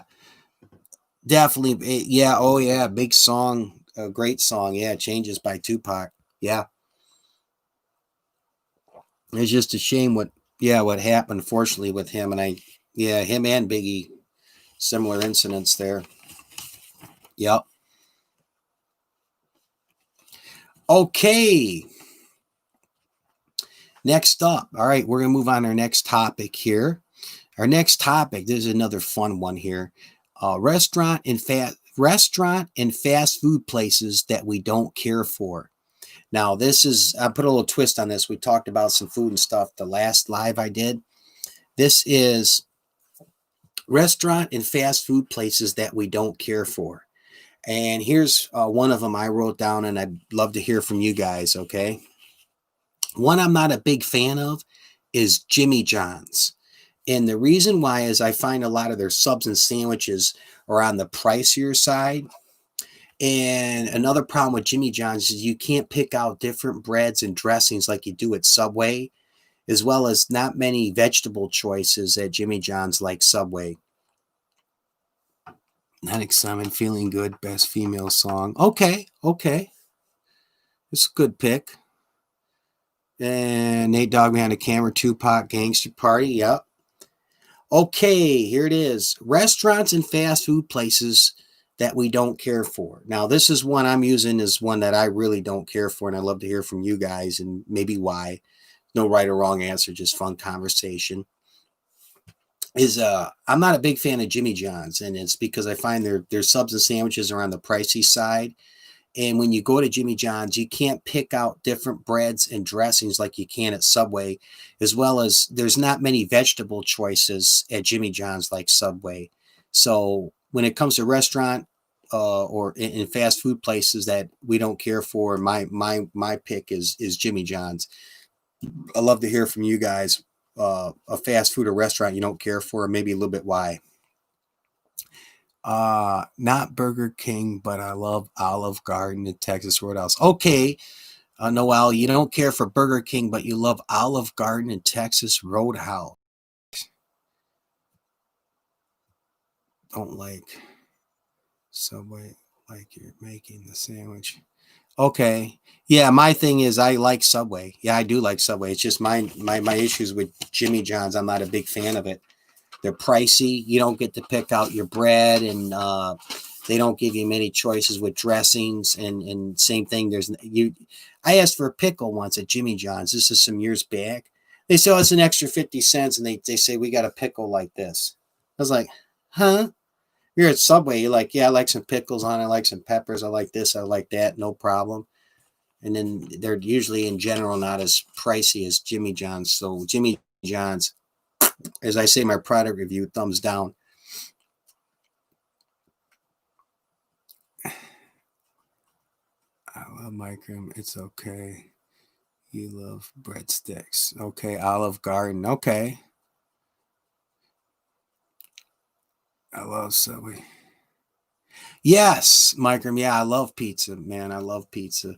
That'd be another great topic there. Pizza places that I like and don't like. The only thing is, some of them, yeah, in other states, but some of the pizza places I like are kind of like regional to Detroit, Michigan area.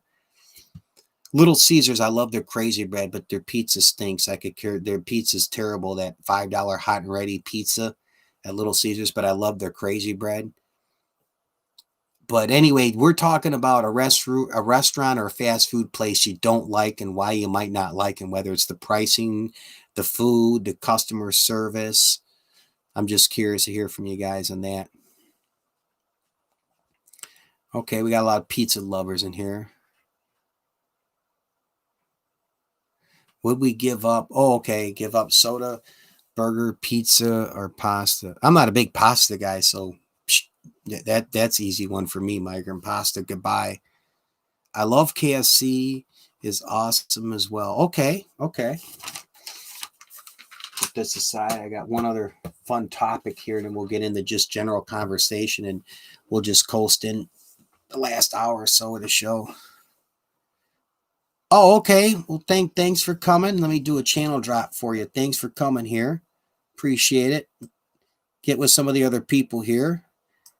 Yeah, I met you on that live in the Philippines.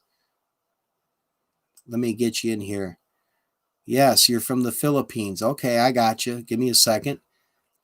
Anyway, that's what our topic is right now: is restaurants or fast food places we don't like, and why we might not like them. Whether it's the pricing, is it the food itself? Is it poor customer service? Just curious to hear from you guys in some places you might not like and why. I'm going to do a channel drop here. Someone just came in the chat, joining me from the Philippines, I believe.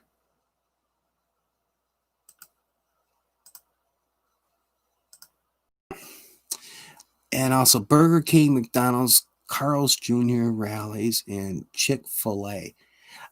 I don't know. I'm not sure if I got Carl's Jr. up here. I've heard of them, but I don't know if they're around the Detroit area. I'd have to check. Popeyes has good sides. Yeah. Popeyes, one thing I love at Popeyes is that Cajun rice. Oh my God, is that stuff good?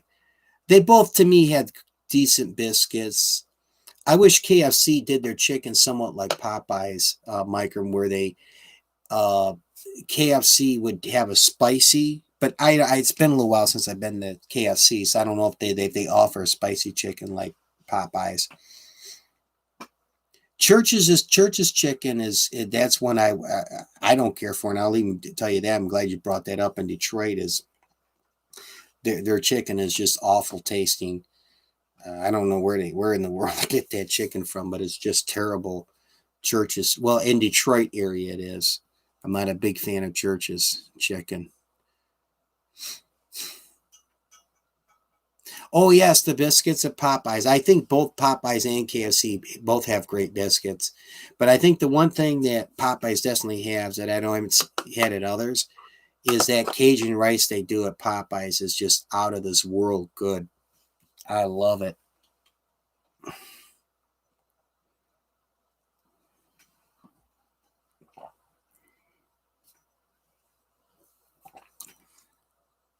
Oh, okay, so in South Africa you have Burger King, but no churches yet. Hey, Prophet, now in South Africa, do you guys have at your Burger King? I don't know if you've been there. And one of my favorites is that Impossible Whopper. It's not quite. It's not it's like a vegetarian Whopper, but it has like a steak taste kind of to it. You have KFC, no Popeyes. Okay, you're in South Africa there. All right. Popeyes fries are different. Okay.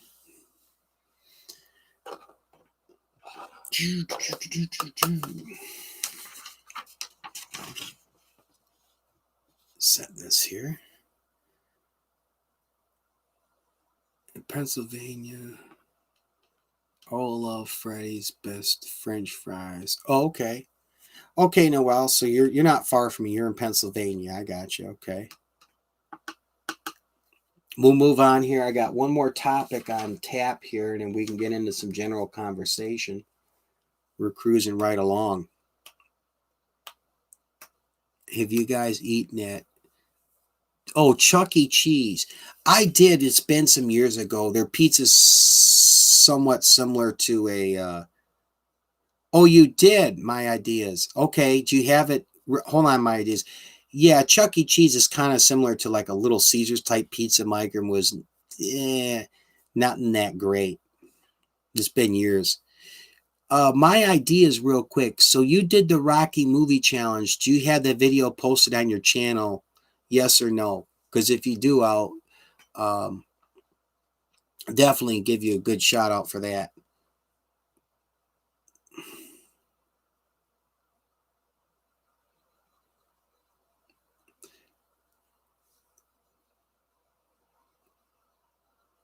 Oh, you're from Massachusetts. Okay, I got you.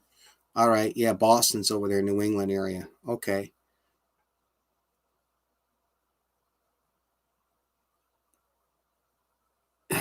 Eating the Chuck from an East Cheese Pizza. Okay. Let me do a drop here. Got someone new that just stepped in. My Ideas. I want to check this out. I don't know if some of you guys may have seen it. Maybe you haven't. I did the Rocky challenge on my channel and challenged somebody. Any rate, my idea says they did the Rocky challenge. So let me see here. My ideas. I want to check this out. Anyway, I did the Rocky challenge. Is just swallowing a raw egg. I seen some of these challenge videos, so I put one out for the Queen L Eats channel. Italian pizza. Then okay, so Tina, you like the Italian pizza, the thinner style versus like a deep dish. All right. Let me go here. Paste this in here. I'm trying to find channel. My ideas. I'm not pulling up my ideas. I'm looking for your channel here to.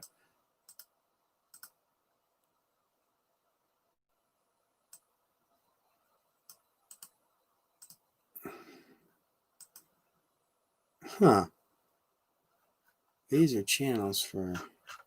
Let me filter this.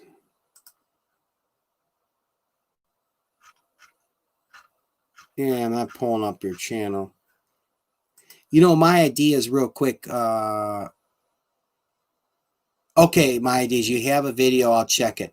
When I'm done with this live, I'll go on your channel and check it out. I'm going to give you an extra shout out in a future video to come, and I'll let you know. I have a few, but okay, cool. So you did the Rocky movie challenge. I'll check that out for sure.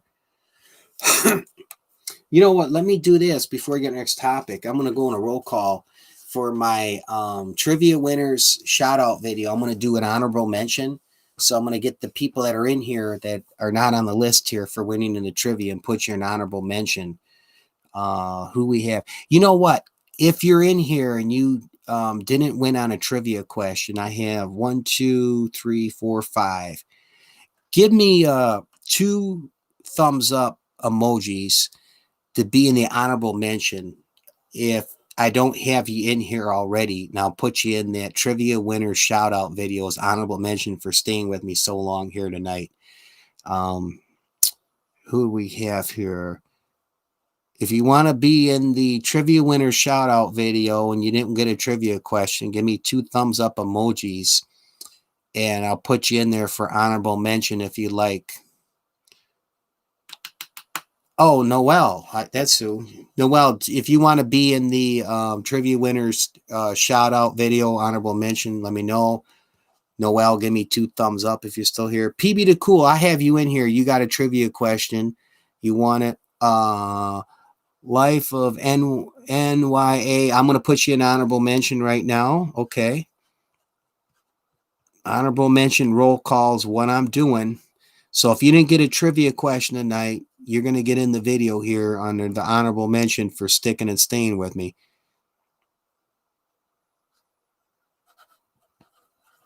Okay. PB the Cool, I got you in there.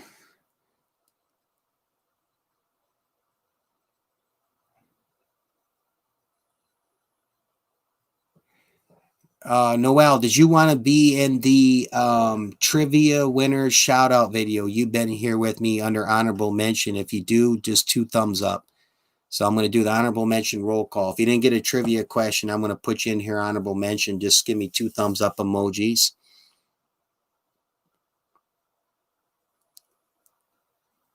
All right, I'll give it a little bit of time here before we move on to our next topic. Okay, Noel, you're in it. I got you. Let me just take a quick note. You'll be in under honorable mention. It's all the same video. It's just I put the winners first in there. And then after the winners, I'll do honorable mention, like the second part of the video. You might, if you've seen the one I posted previous, Life of NIYAO6, I got you there for honorable mention. Yep. Okay, we're going to move along here. I got 2 honorable mentions to go on with my trivia winners for the trivia winners shout out video. Be for episode 3 of Late Night Networking. I got you in here, did my roll call. That's my way of also saying thanks for the people that stick with me on the live. So it's not all just about, it's fun, the trivia. you don't get a trivia question, I want to, give some thanks and appreciation to you as well. I think I got, donate totals and games. I got you in here for winning a couple times. Okay. All right. Next on tap here, I got one more on my list, and I've gone through my outline list here for tonight for topics. We're whipping right along. The next one is talking movies. We're going to be talking about movies here. Talking about movies. This is going to be just a fun topic here. Okay. All right, guys. Talking about movies. All right. First up, I'm going to do favorite comedy movie. Now, this doesn't necessarily have to be, how should I say, the best comedy movie of all time or the greatest. This is just what you feel your favorite comedy movie is. And I got a lot of great comedy movies. And when I sat down and I thought for a little bit, what's my favorite one if I had to pick one? And my favorite's an older one. It's Easy Money with Rodney Dangerfield and Joe Pesci. And I got the DVD here. I bought this years ago at a store. I don't even remember Joe Pesci right here. He was in Casino, and then another funny movie he was in, My Cousin Vinny.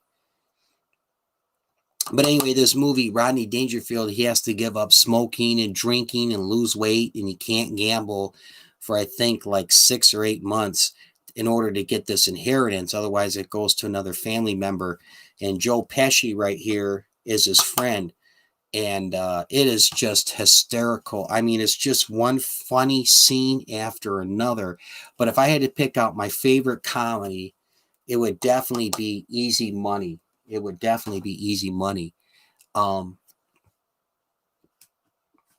I ever met a famous person? Yeah, I have.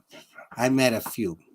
I just met I can't go into details because of my job, and I'm not going to give that information out. But I met Reverend Run, as a matter of fact, last February from Run DMC, and he did the show Run's House in his wife. But yeah, I just met, as a matter of fact, Reverend Run last February. But at any rate, we're talking movies. My favorite comedy movie is Easy Money with Rodney Dangerfield and Joe Pesci. And there we go. PB the Cool. That is a great pick. If your favorite comedy, The Nutty Professor. Great movie. Yep. Oh, Inspire. Okay. Thanks, Noel. Does anybody have, I'm just curious to hear from you guys. If you had to pick probably your favorite comedy movie, which one would it be? It doesn't necessarily have to be the best comedy, just what your favorite one is. Oh, wow. Okay. Yeah, I have a CD by her, as a matter of fact, by Brandy. Yep. Brandy is the R&B singer. Brandy, is that who you're referring to? She put out a CD in the early 2000s, had a huge hit.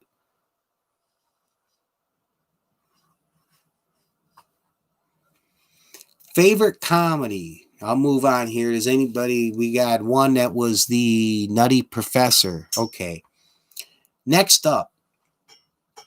Okay, this is going to be a fun one. Movies that you'd like to see a remake of. And my pick for a movie is this is another older one, but this is about a movie that you'd love to see a remake done of. And my pick would be Firefox from 1982 with Clint Eastwood. I feel that this would be a great movie to do a remake of, because when they did this, they didn't have all the special effects. He basically he gets into Russia and he sneaks in there and he steals a jet, a secret jet a prototype jet that they had, and he steals it and flies out of Russia with it. But I think that this would be such a great movie to redo a remake of. And with today's special effects and technology, they could really make it a lot better than from when it was made in the early 80s. It was such a great movie then. that it would be great to do a remake of. Is there any movies you guys feel that would be a good one to do a remake of?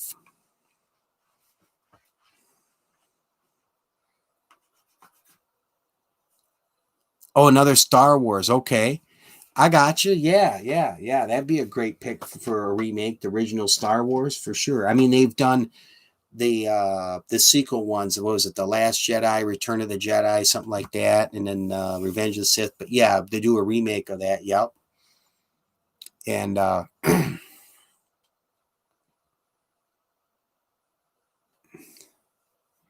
oh, thank you, Micah. Thank you. Okay, cool.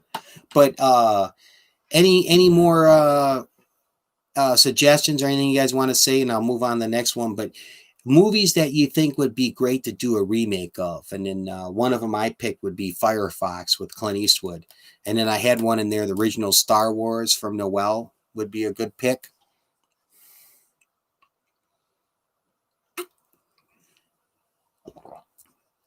Okay.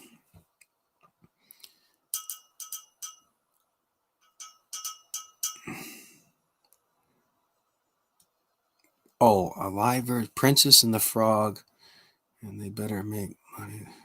Make the only black princess last either. You know, Noel, with Ghost Home Alone would be a good one for a remake. Yes, I think they did a remake of Ghostbusters, wasn't it? It was some the ladies this time instead of the original cast of Bill Murray and the three guys. Wasn't it three ladies? And they did a remake of Ghostbusters.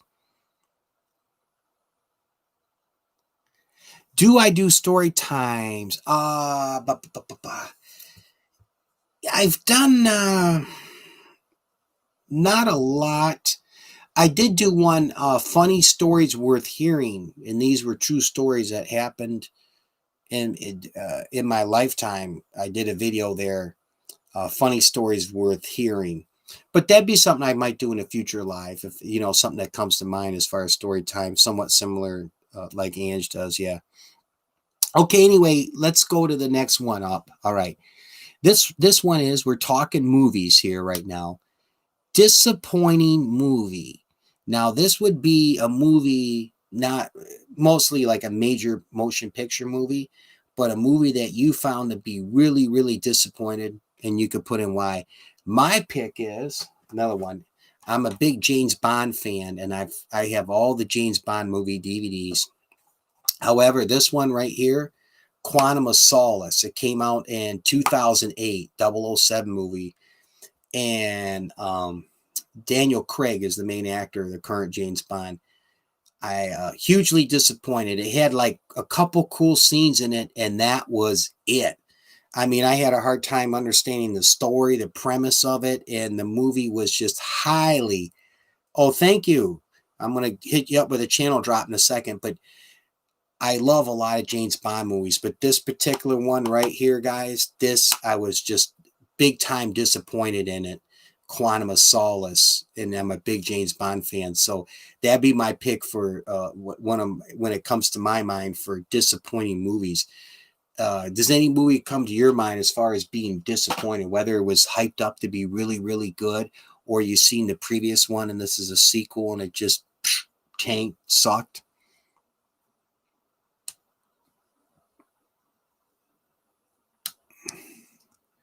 The live action one was okay. Ghostbusters remake got a lot of hate. Oh yeah, I remember that Ghostbusters remake. I don't think that it did that well in the box office, and it a lot of people really cared for it much. Oh, Batman versus Superman tanked. You're right. You're right. Part of that was filmed right here in Detroit, as a matter of fact. Yeah. Anyway, let me get a link drop here. Got someone coming in here, joining me in the chat. I'll be more than happy to hit your channel up. This is Late Night Networking, and right now we're talking movies, and it's any movie that comes to mind that we're talking movie that you're disappointed in. And Batman versus Superman is a definite one there. Oh yeah. And then my pick was Quantum of Solace. I was highly disappointed in that. Let me get you in here, bud.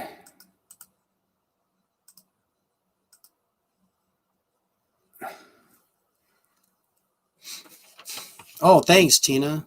Yeah, Noel there. Check the chat there. Tina did a dance over at your place there. Make sure you show her some love there. Definitely. And then you want to check out her lives too. If you're looking to build your channel, she's another great one to go to. Tina, for sure. The Green Lantern as well did not make remake. Okay. The Green Lantern was a disappointing movie. We're on disappointing movies. Okay. I think I remember watching part of that. The other one I forget. God, I forget the name. It was just out recently. And I like a lot of movies Mark Wahlberg was in, but this one, I think it was 12th of something, was just awful. Excuse me, I'm getting some water.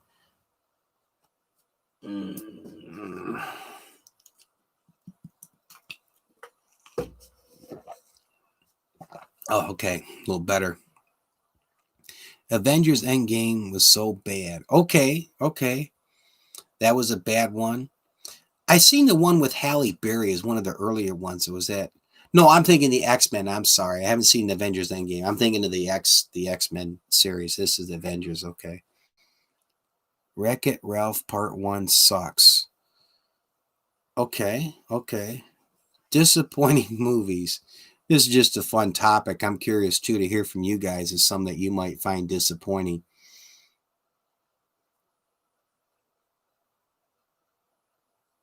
Oh, okay. Thanks, Noel. Cool. Good job. Yep. Okay, I got one more here. We're talking movies. We'll go to in a second.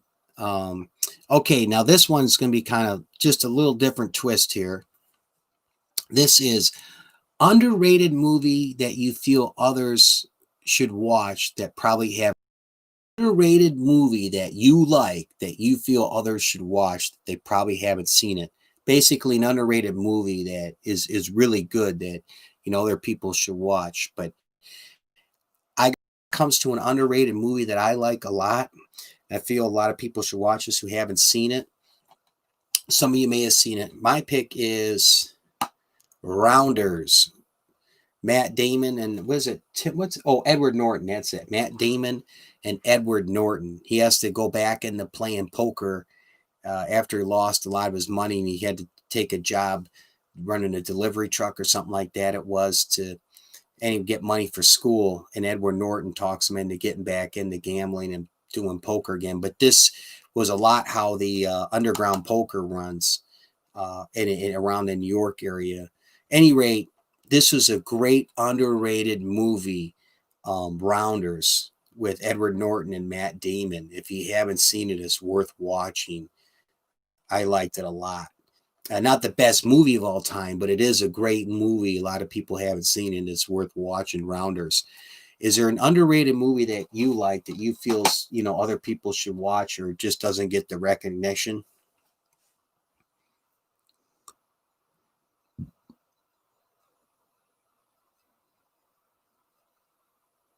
The Hate You Give was really underrated. Okay. Was that a Tyler Perry film, The Hate You Give? I don't think I've seen that.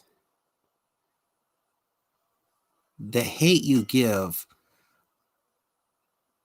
The Hate You Give, that movie, was that a Tyler Perry movie or no?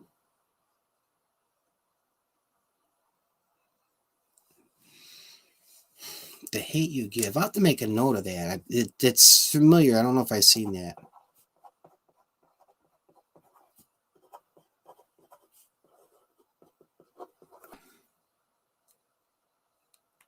Oh, the Back to the Future. Yeah. Only thing with that Back to the Future, I don't really know if that's, I'd say underrated because that's like one of the biggest movies up there for the 1980s. And it was never underrated. That and Rambo and some of the others from the 1980s, Back to the Future with Karate Kid. But these are kind of movies that were not like up there, like Rounders was a great movie in my opinion, but Rounders was not like one of the top movies of the year or whatnot. So an underrated movie that others should watch. They probably haven't seen it. Yeah, Back to the Future was awesome.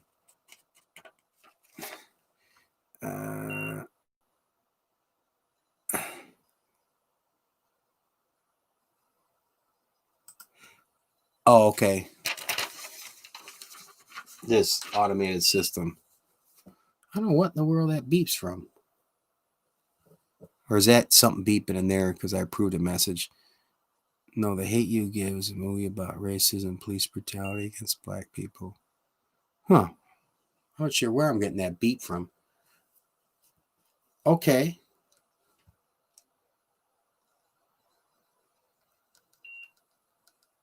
All right. I'm getting a beep from something. I don't know if it's this YouTube studio or something else beeping on me. That's odd.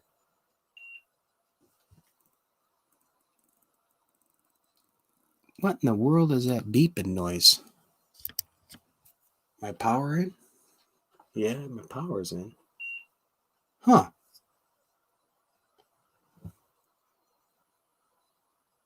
I don't know. I'm getting some kind of beeping noise. I can't figure out what the world that is.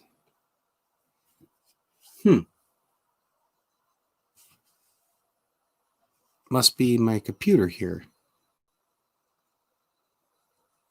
Okay. Huh. I don't know. What in the world the hell is beeping? That's odd. I'm getting some kind of beeping noise. I don't know if it's my computer.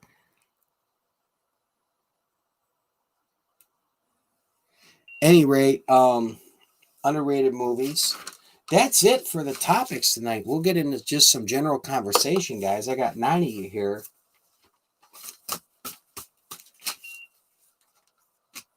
What in the world? All of a sudden I'm getting some. Let me check my cell phone, make sure. I don't think it's this. Okay.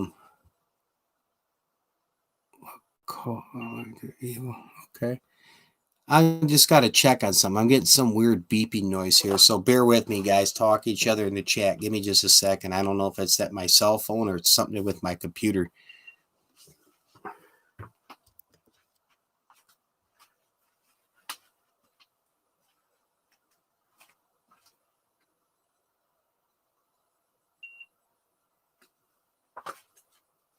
That's coming from over here. That's odd. What the hell is beeping?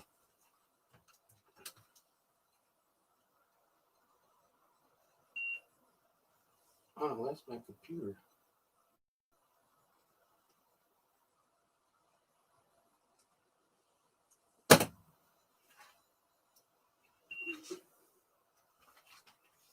The world?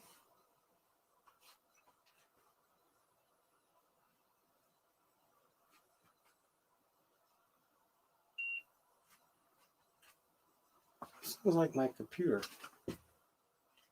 Huh. I'm sorry about that, guys. There must be something tied in with the chat here. I keep hearing this annoying beeping noise. I checked my camera lights and my cell phone.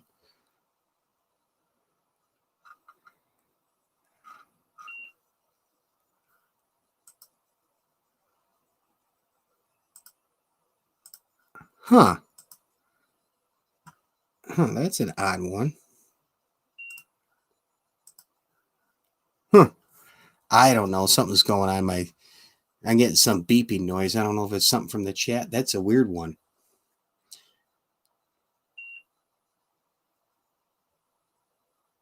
I'm not getting any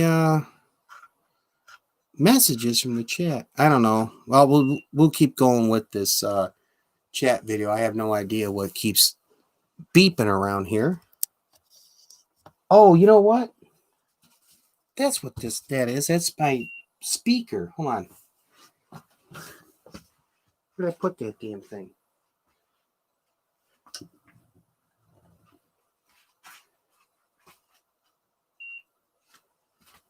Oh, here it is. I'm back. Okay, sorry about that, guys. That's what this is. Hold on. I got to charge up the battery on this thing. That's what was beeping. We were talking. I was just finishing up the noise. Yeah, I know that noise was. Put it right here. The Access Bluetooth portable speaker. I thought it was something with the chat. I'm looking like, what the hell is this beeping noise?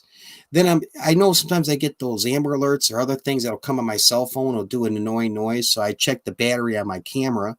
So I'm like, I wonder if it's let me know if the battery's low again. No. And it was this. So that's what it was. Is let me know my Bluetooth speaker. I got to plug that in, which I'll do after the live and charge it up. So I apologize about that inconvenience. At any rate, hey, stuff happens. What are you going to do? That's all I got on tap tonight here. I mean, as far as all my topics here, where did I put everything? Was this in the bottom? My outline over here. Went over all that. So we'll do some general conversation. I got 8 people here. I'll stick and stay here. We were talking about some movies. Yeah, Tina, that was this. The battery was low on it. I used it a few nights ago on my live, and I forgot to charge the thing up. I set it over another part of my room, and then I have this my USB flash drive here. I used it for that segment Sounds from the Siberian Hole earlier in my show, and I just set it down, and that's what was beeping. I was like, what in the world?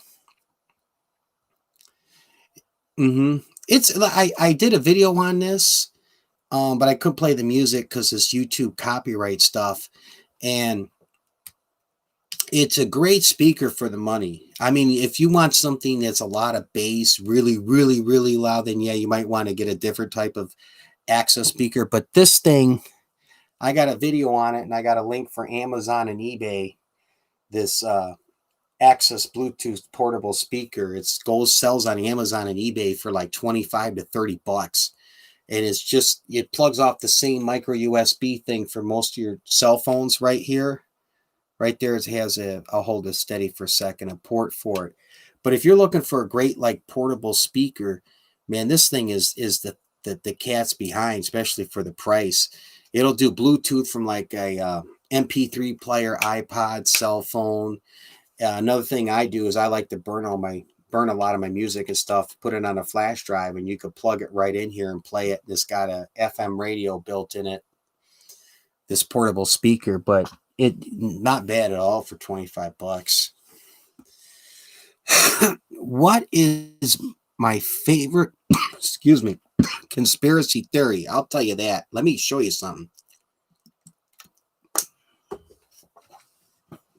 Great question.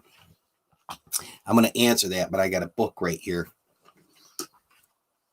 Where are we? Oh, yeah, I got it right up top. Wow. Okay.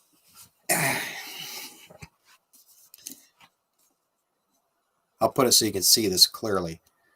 The light don't reflect off it. You might have heard of Jesse Ventura, former professional wrestler, and he was a governor in the state of Minnesota, and he did a show, Conspiracy Theories. At any rate, it's 63 reasons to believe a conspiracy killed President Kennedy. Let me put it upside down. Sometimes this thing, the way it goes. They killed our president. 63 reasons to believe there's a conspiracy that killed President Kennedy. This is something great to talk about. I'm glad you brought this up. Prophet, I'm glad you brought this up because there's been a lot of documentaries on President John Fitzgerald Kennedy and why he was killed and how this whole the Lee Harvey Oswald thing is nothing but a bunch of pure nonsense. What he does with this book, though, he goes over facts and some stuff I didn't even know about.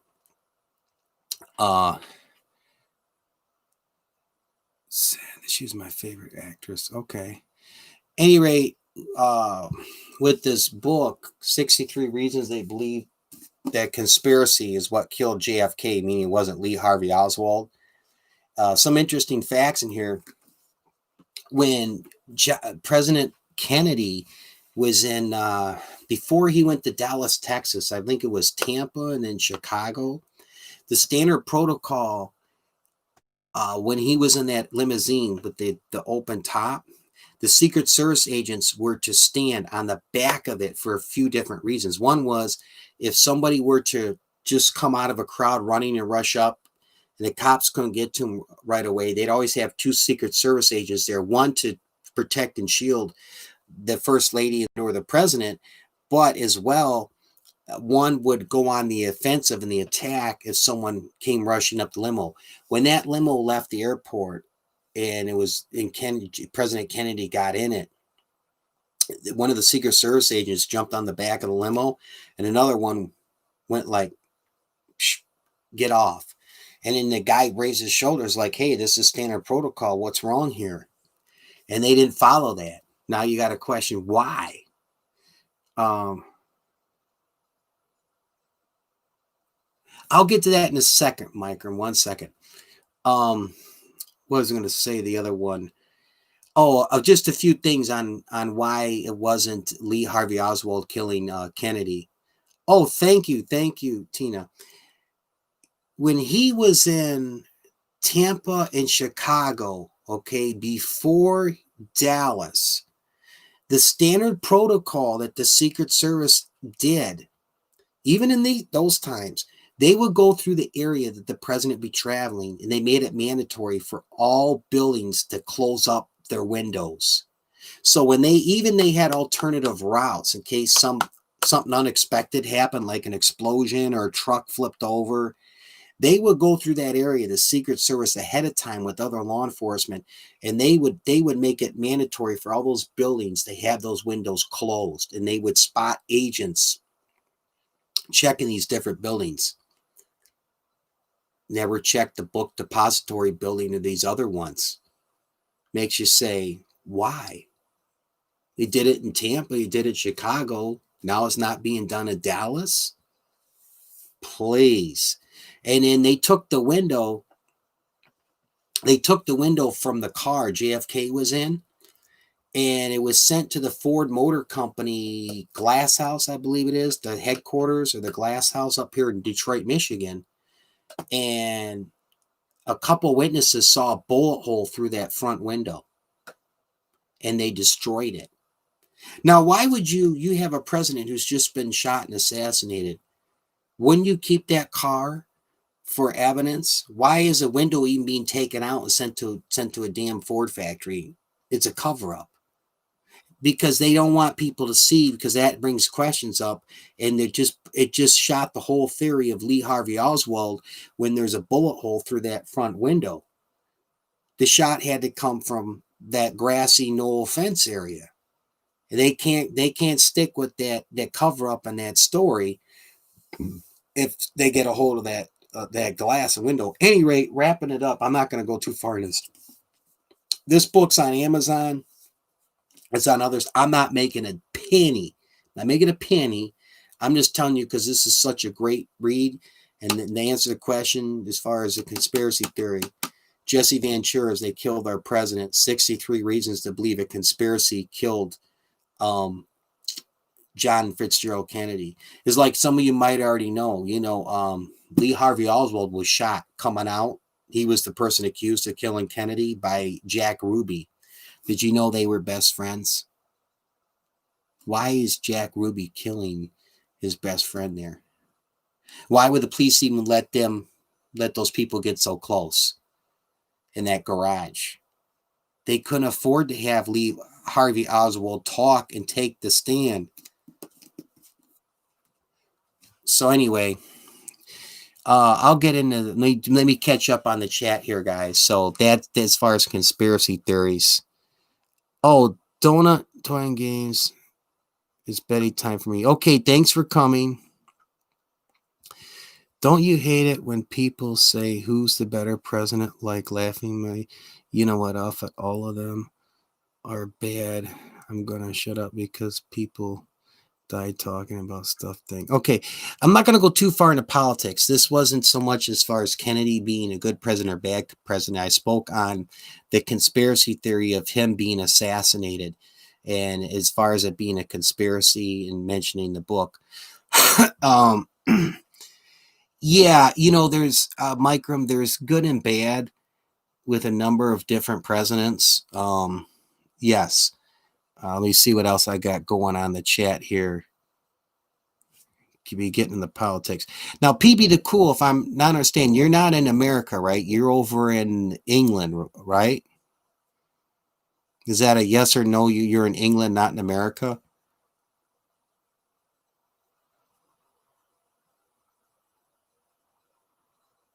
Because I'm seeing your comment here. I'm not going to get too far in Donald Trump, but I know you're not in America, so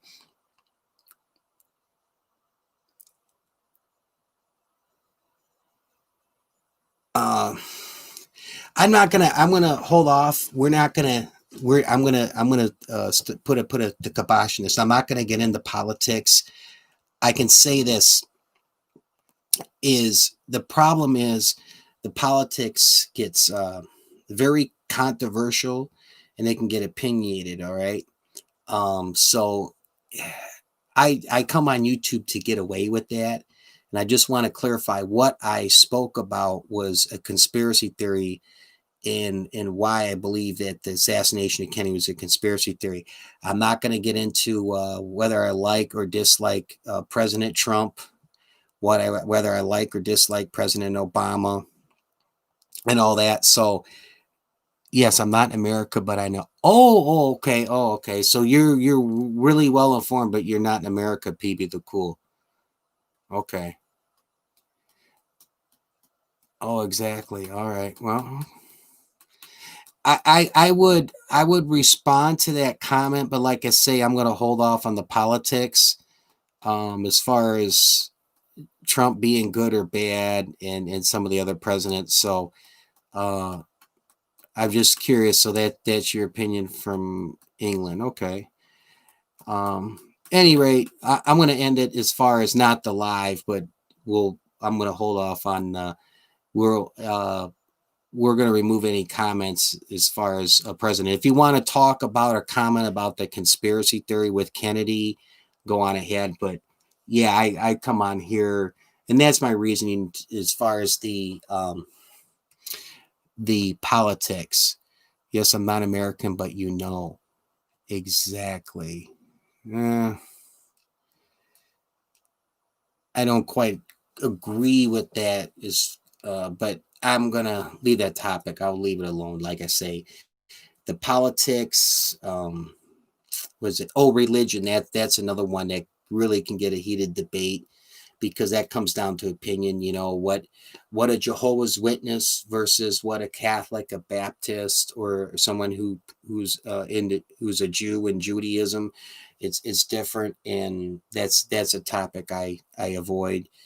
If my if my channel was all just politics, then yeah, I would have it. I no problem, but any rate, I'll just leave it at that. Yeah, yeah, yeah. Um, yeah, I'm just gonna leave it at that. But places and countries you'd love to visit. The stuff with Kenny's. Yeah, thanks, Tina. Um,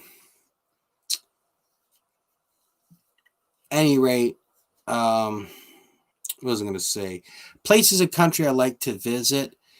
I think I mentioned in my last slide that was brought up. London, England would be a place I'd like to go see. Um, Gosh, where else? I haven't been to Hawaii. That would be nice. Yep. So a couple places I like to go see. Mm-hmm. Um, Places and countries you love to go see. Yep.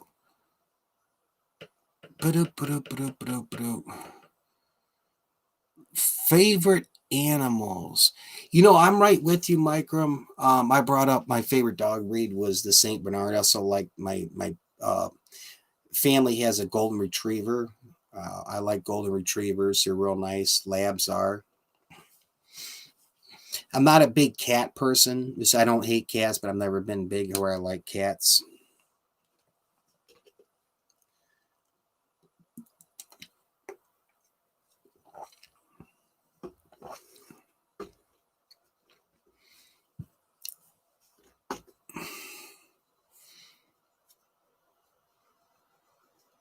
Uh, hey, look, a little evil.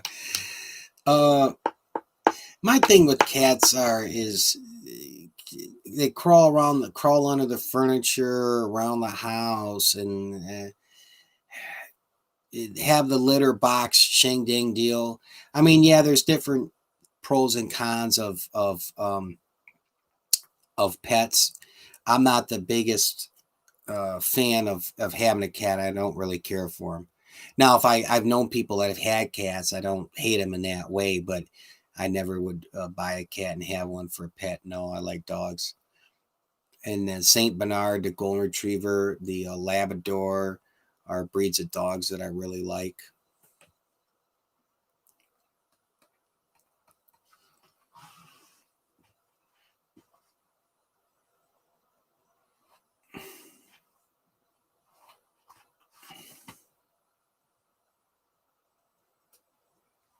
Okay. This is one of my bowling shirts, by the way. I'll put up Hammer, your bowling company. I sure miss going bowling. I tell you, with this the virus outbreak that's happened this year, well, I know in Detroit here, it's not a safe thing to do. I believe there were some of them are open, but it just sucks. You know, what are you going to do? But that's one of the things. Oh, okay. Inspired champion. Yeah. I'm a big bowler. Yeah. This is if you bowl a lot, you probably know here. Let me lift up. That's Hammer. They make, they're one of the under Ebonite. I think they're part of Brunswick now. It's one of my bowling shirts here I got on tonight. And, one of the things I miss because of this virus, definitely, but it's just not a safe thing right now, especially like these bars people are going in. They made it outside dining only in Detroit area because there's the virus outbreak. What dogs eat that I never seen that before? Clean up.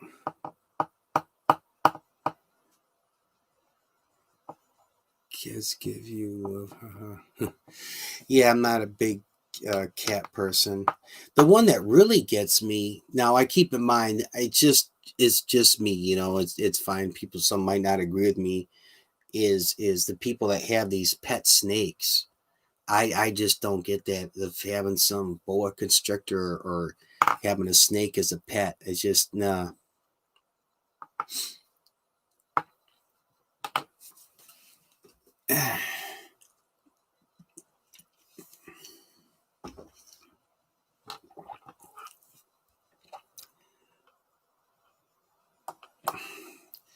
You know, is I bring that up with the pet snakes.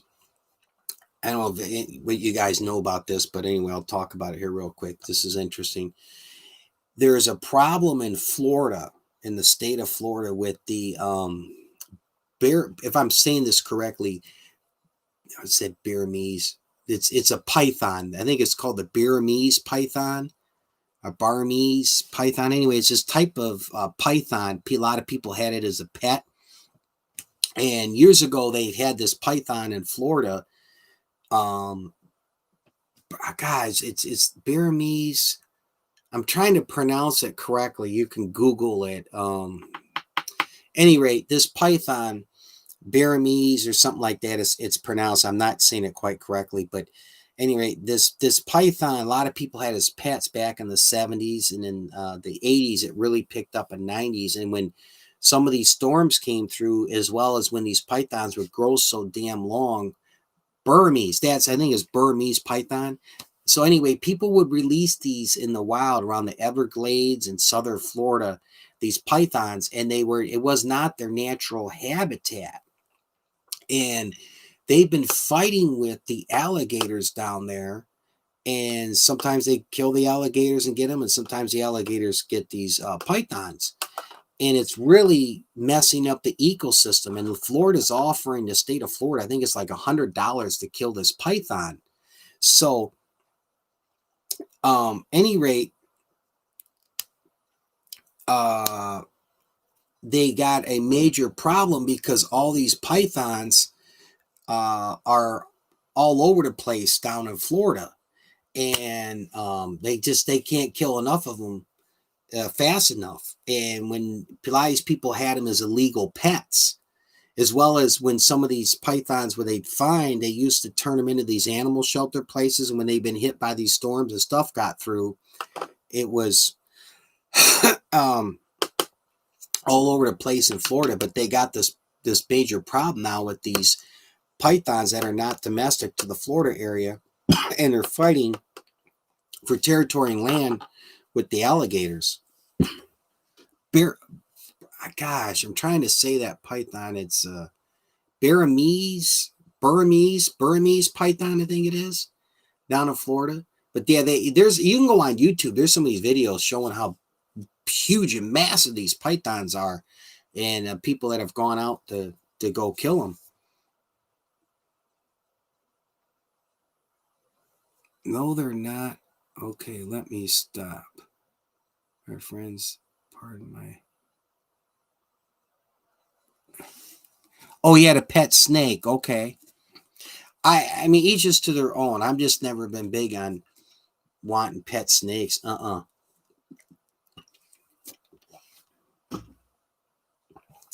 But certain breeds, I don't know if you call it breed, but certain types of snakes are not good to have as pets just because of how big they can grow.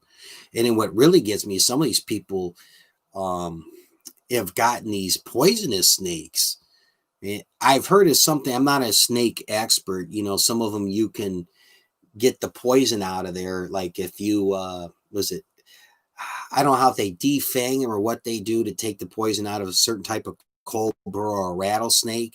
But I don't know. I'm not, that to me is just a recipe for disaster, having some type of poisonous pet snake, let alone some of these, the Burmese python or some of these other huge massive snakes, some of these boa constrictors and how long they get. Oh, I would not want one. I want a sea puppy. A pet snake in class.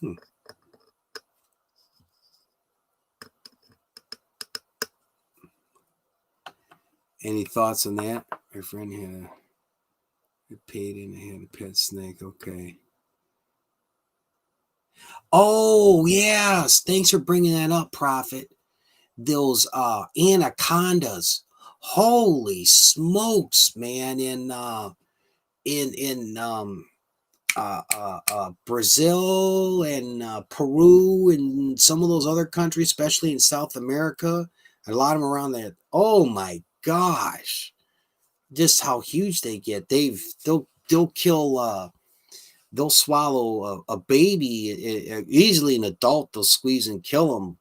But those anacondas, what they caught being able to swallow. There was some YouTube video showed like some guy's body in one of these anacondas and just how huge they get. They are the longest and biggest snakes they get. Yeah.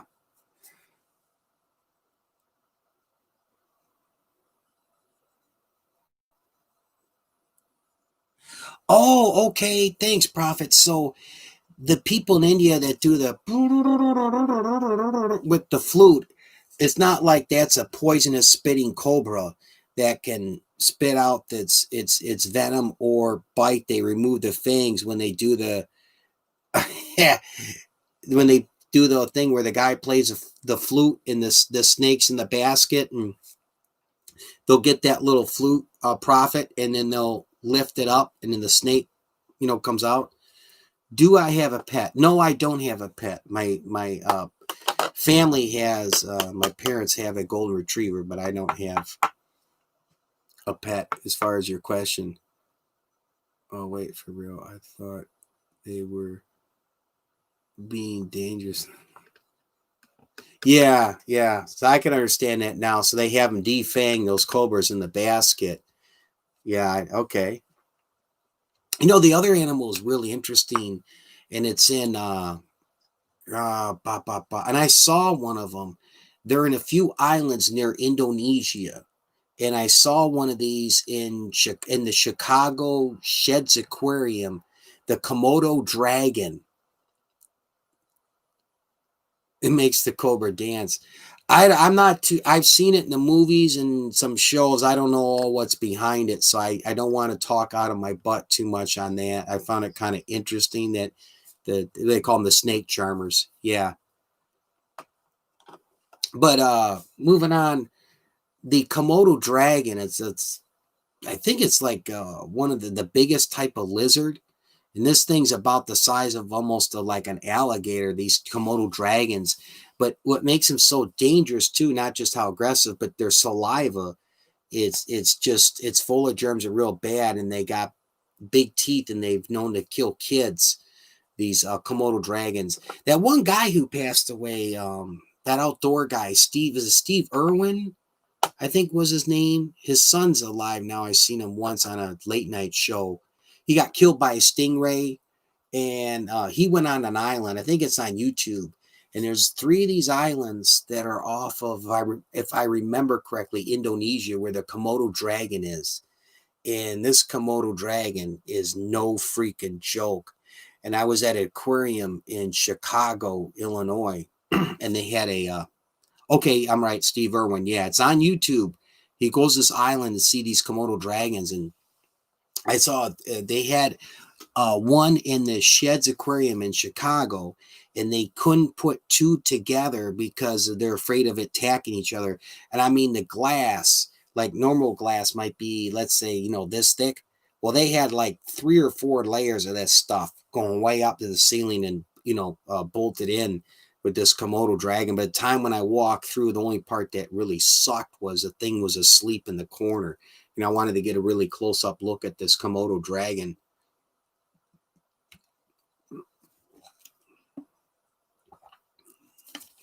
But yeah, that Steve Irwin guy, the crazy guy who would jump in the water, whoosh, and he on top of an alligator or crocodile, and he'd go grab this crocodile and alligator. He did an episode with that show he had back in the day, and it's on YouTube. He goes on one of those islands where those Komodo dragons are. And when you watch it, you know what? Let me pull that up as we're talking. I'll put it in the chat for something to watch. This is cool. Let me try to pull this up.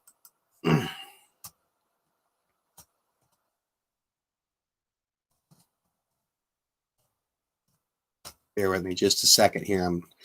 Okay, here's some Animal Planet. Here's another one. The largest lizard on Earth. Oh, this is another guy like that, Steve Irwin.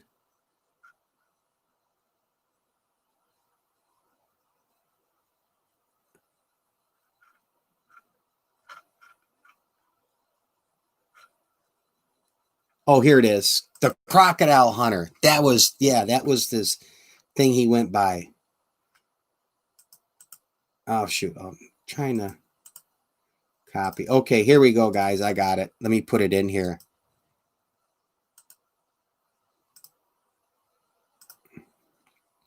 There's the link. You can click it and save it. But that's the crocodile hunter. And there was another guy who did a show similar to Steve. Let me go back with this Komodo dragon. The Steve Irwin was my favorite, but there's another one here too. This guy. I'll pull this up. Copy. Okay, here we go. I'm going to do one more link drop on this Komodo dragon. But anyway, those are the two videos on that Steve Irwin guy with the Komodo dragon. Pause this.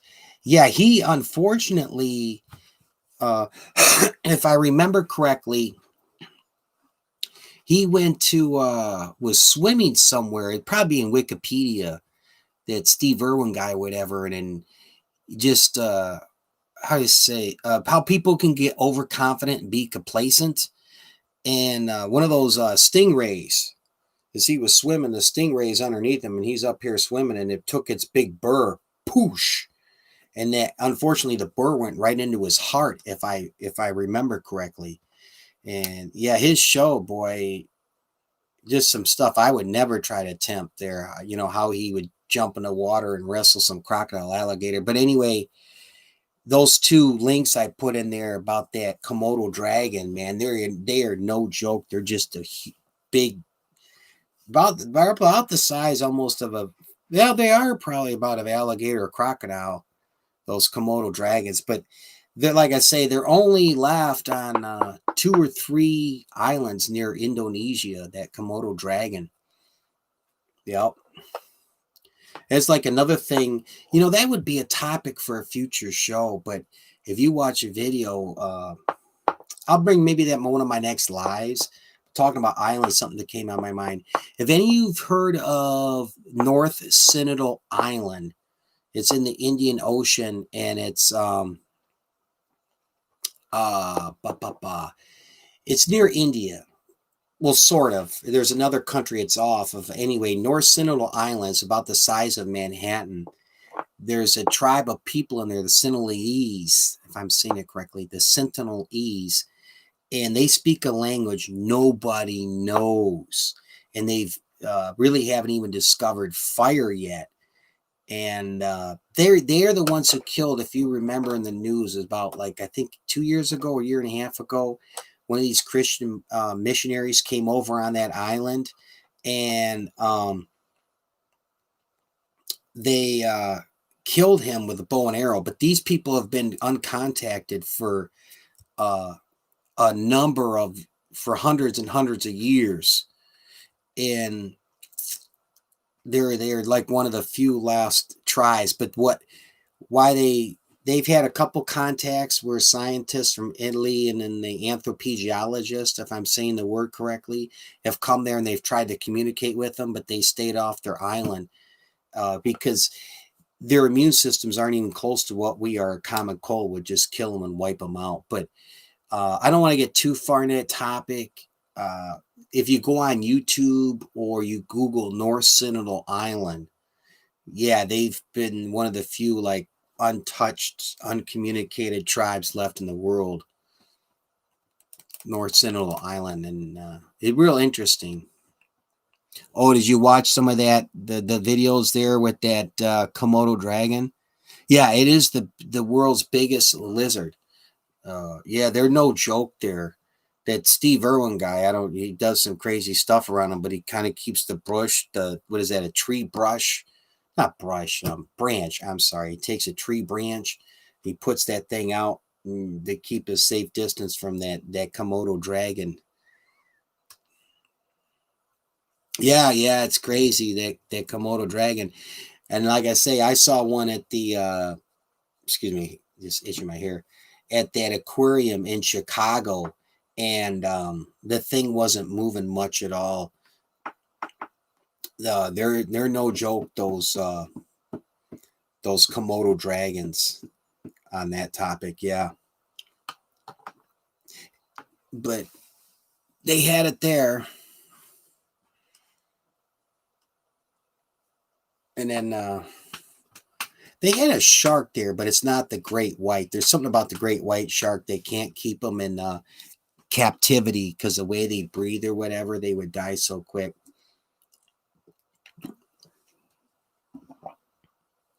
I think it's the tiger shark or Mako. They had those there, and the sand sharks. It was really a cool place, by the way, in Chicago, and I'm in Detroit area, that Shed's Aquarium. I think it's the biggest aquarium, sea life aquarium, the outside of the Sea Worlds, like the third. I think it was the third or fourth biggest one in the United States.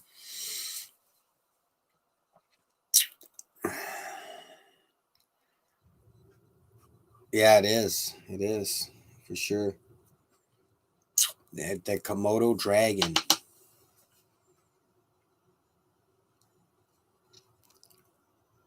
Anything else? People have questions or something they want to talk about? I'll be on here for a little bit longer.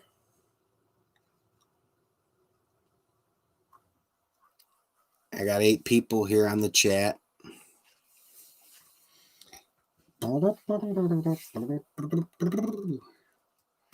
I think we went through just about everything. Let me look this over if there's anything I missed here tonight, guys. Best restaurant, food places, tacos, family. Okay. Yeah, I went over everything here. Let's talk about family. Okay. What is it that is there something in particular about family you want to talk about, PB the Cool?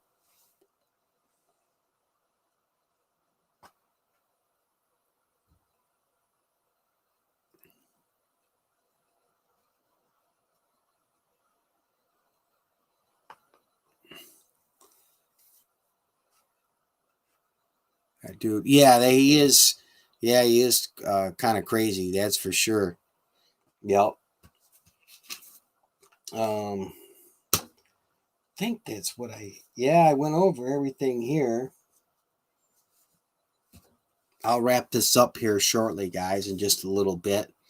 Hey, PB, I'm just curious. What time is it now? Over in was it England you're in or Ireland where you're at? Right now we're like 3:37 in the morning. Well, I'm Eastern Standard Time. We got the 4 time zones here in the United States, other than Hawaii. What time is it over where you're at, PB the Cool?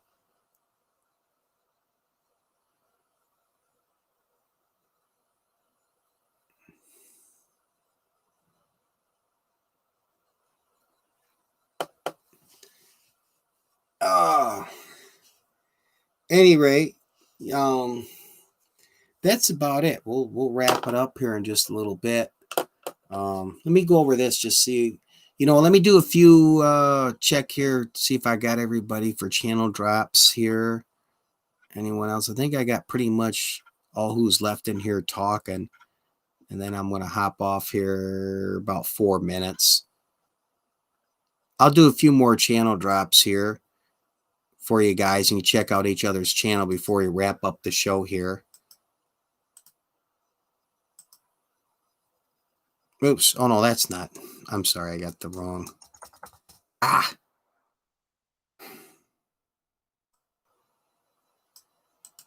Okay. I'm going to do a few channel drops before we wrap it up here. Copy. This is late night networking, so hey.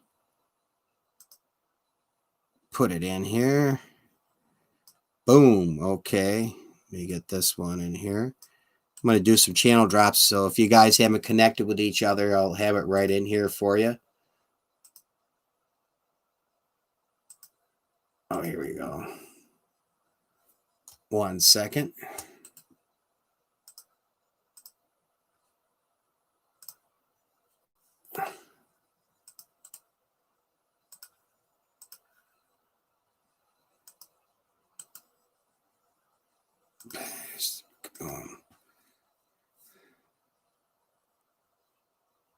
What is...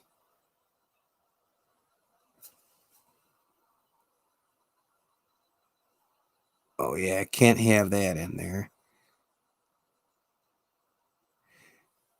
Yeah, I think you got to remove that comment, life of NIY.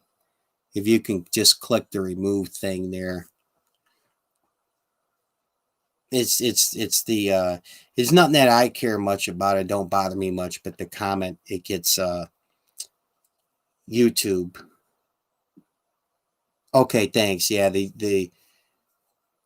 oh wait, no, it can't have that. Right.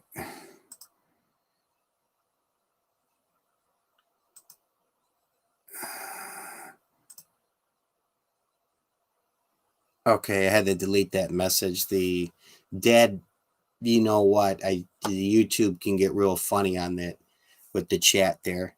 But I'm going to finish some link drops here real quick, okay? Oh, PB the Cool, let me put you in here. Oh, thank you. Thank you. I appreciate that. I'm going to just finish up some, do some link drops here before I wrap up the show, okay? PB to Cool, I appreciate it. I'm going to do a link drop here for you.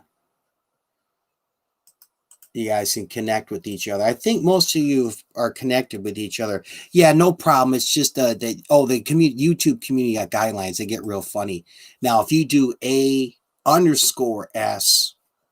good to go. No problem. I don't have an issue with that. I won't pick it up, so there's no issue with that. Okay, let me see who I didn't get here. I think I just hit Microm Life. And who else might we have in here that I didn't? Anyone else that's still here want to? Oh, Prophet, let me put a link drop for his channel in here. Anyone else that wants a link drop right in here, just give me a thumbs up, 2 thumbs up emojis, just two thumbs up emojis. If I didn't get you a link drop, I'll put you in here. Oh, here we go. Let me put you in. Prophet, copy. Put you in here. Paste. Okay. Oh, one more thing I got before I forget too, guys. 1, 2, 3, 4, 5, 6, 7. Okay, I got 7 in here. Oh, you know what, Prophet? Let me put you in for honorable mention. I'm going to put you in. If you're still here with me, Prophet, I'll put you in as well. For the trivia winners shout out video, I'm going to put in a few honorable mentions here for you guys that stuck and stay with me. And I will probably be doing that tomorrow, that video. I'm going to be going to bed here in a little bit. And I will have that video drop done tomorrow, the trivia winners shout out video for everybody that was in on the trivia and part of my live here tonight. I got one more. So if you didn't win the trivia question, no worries.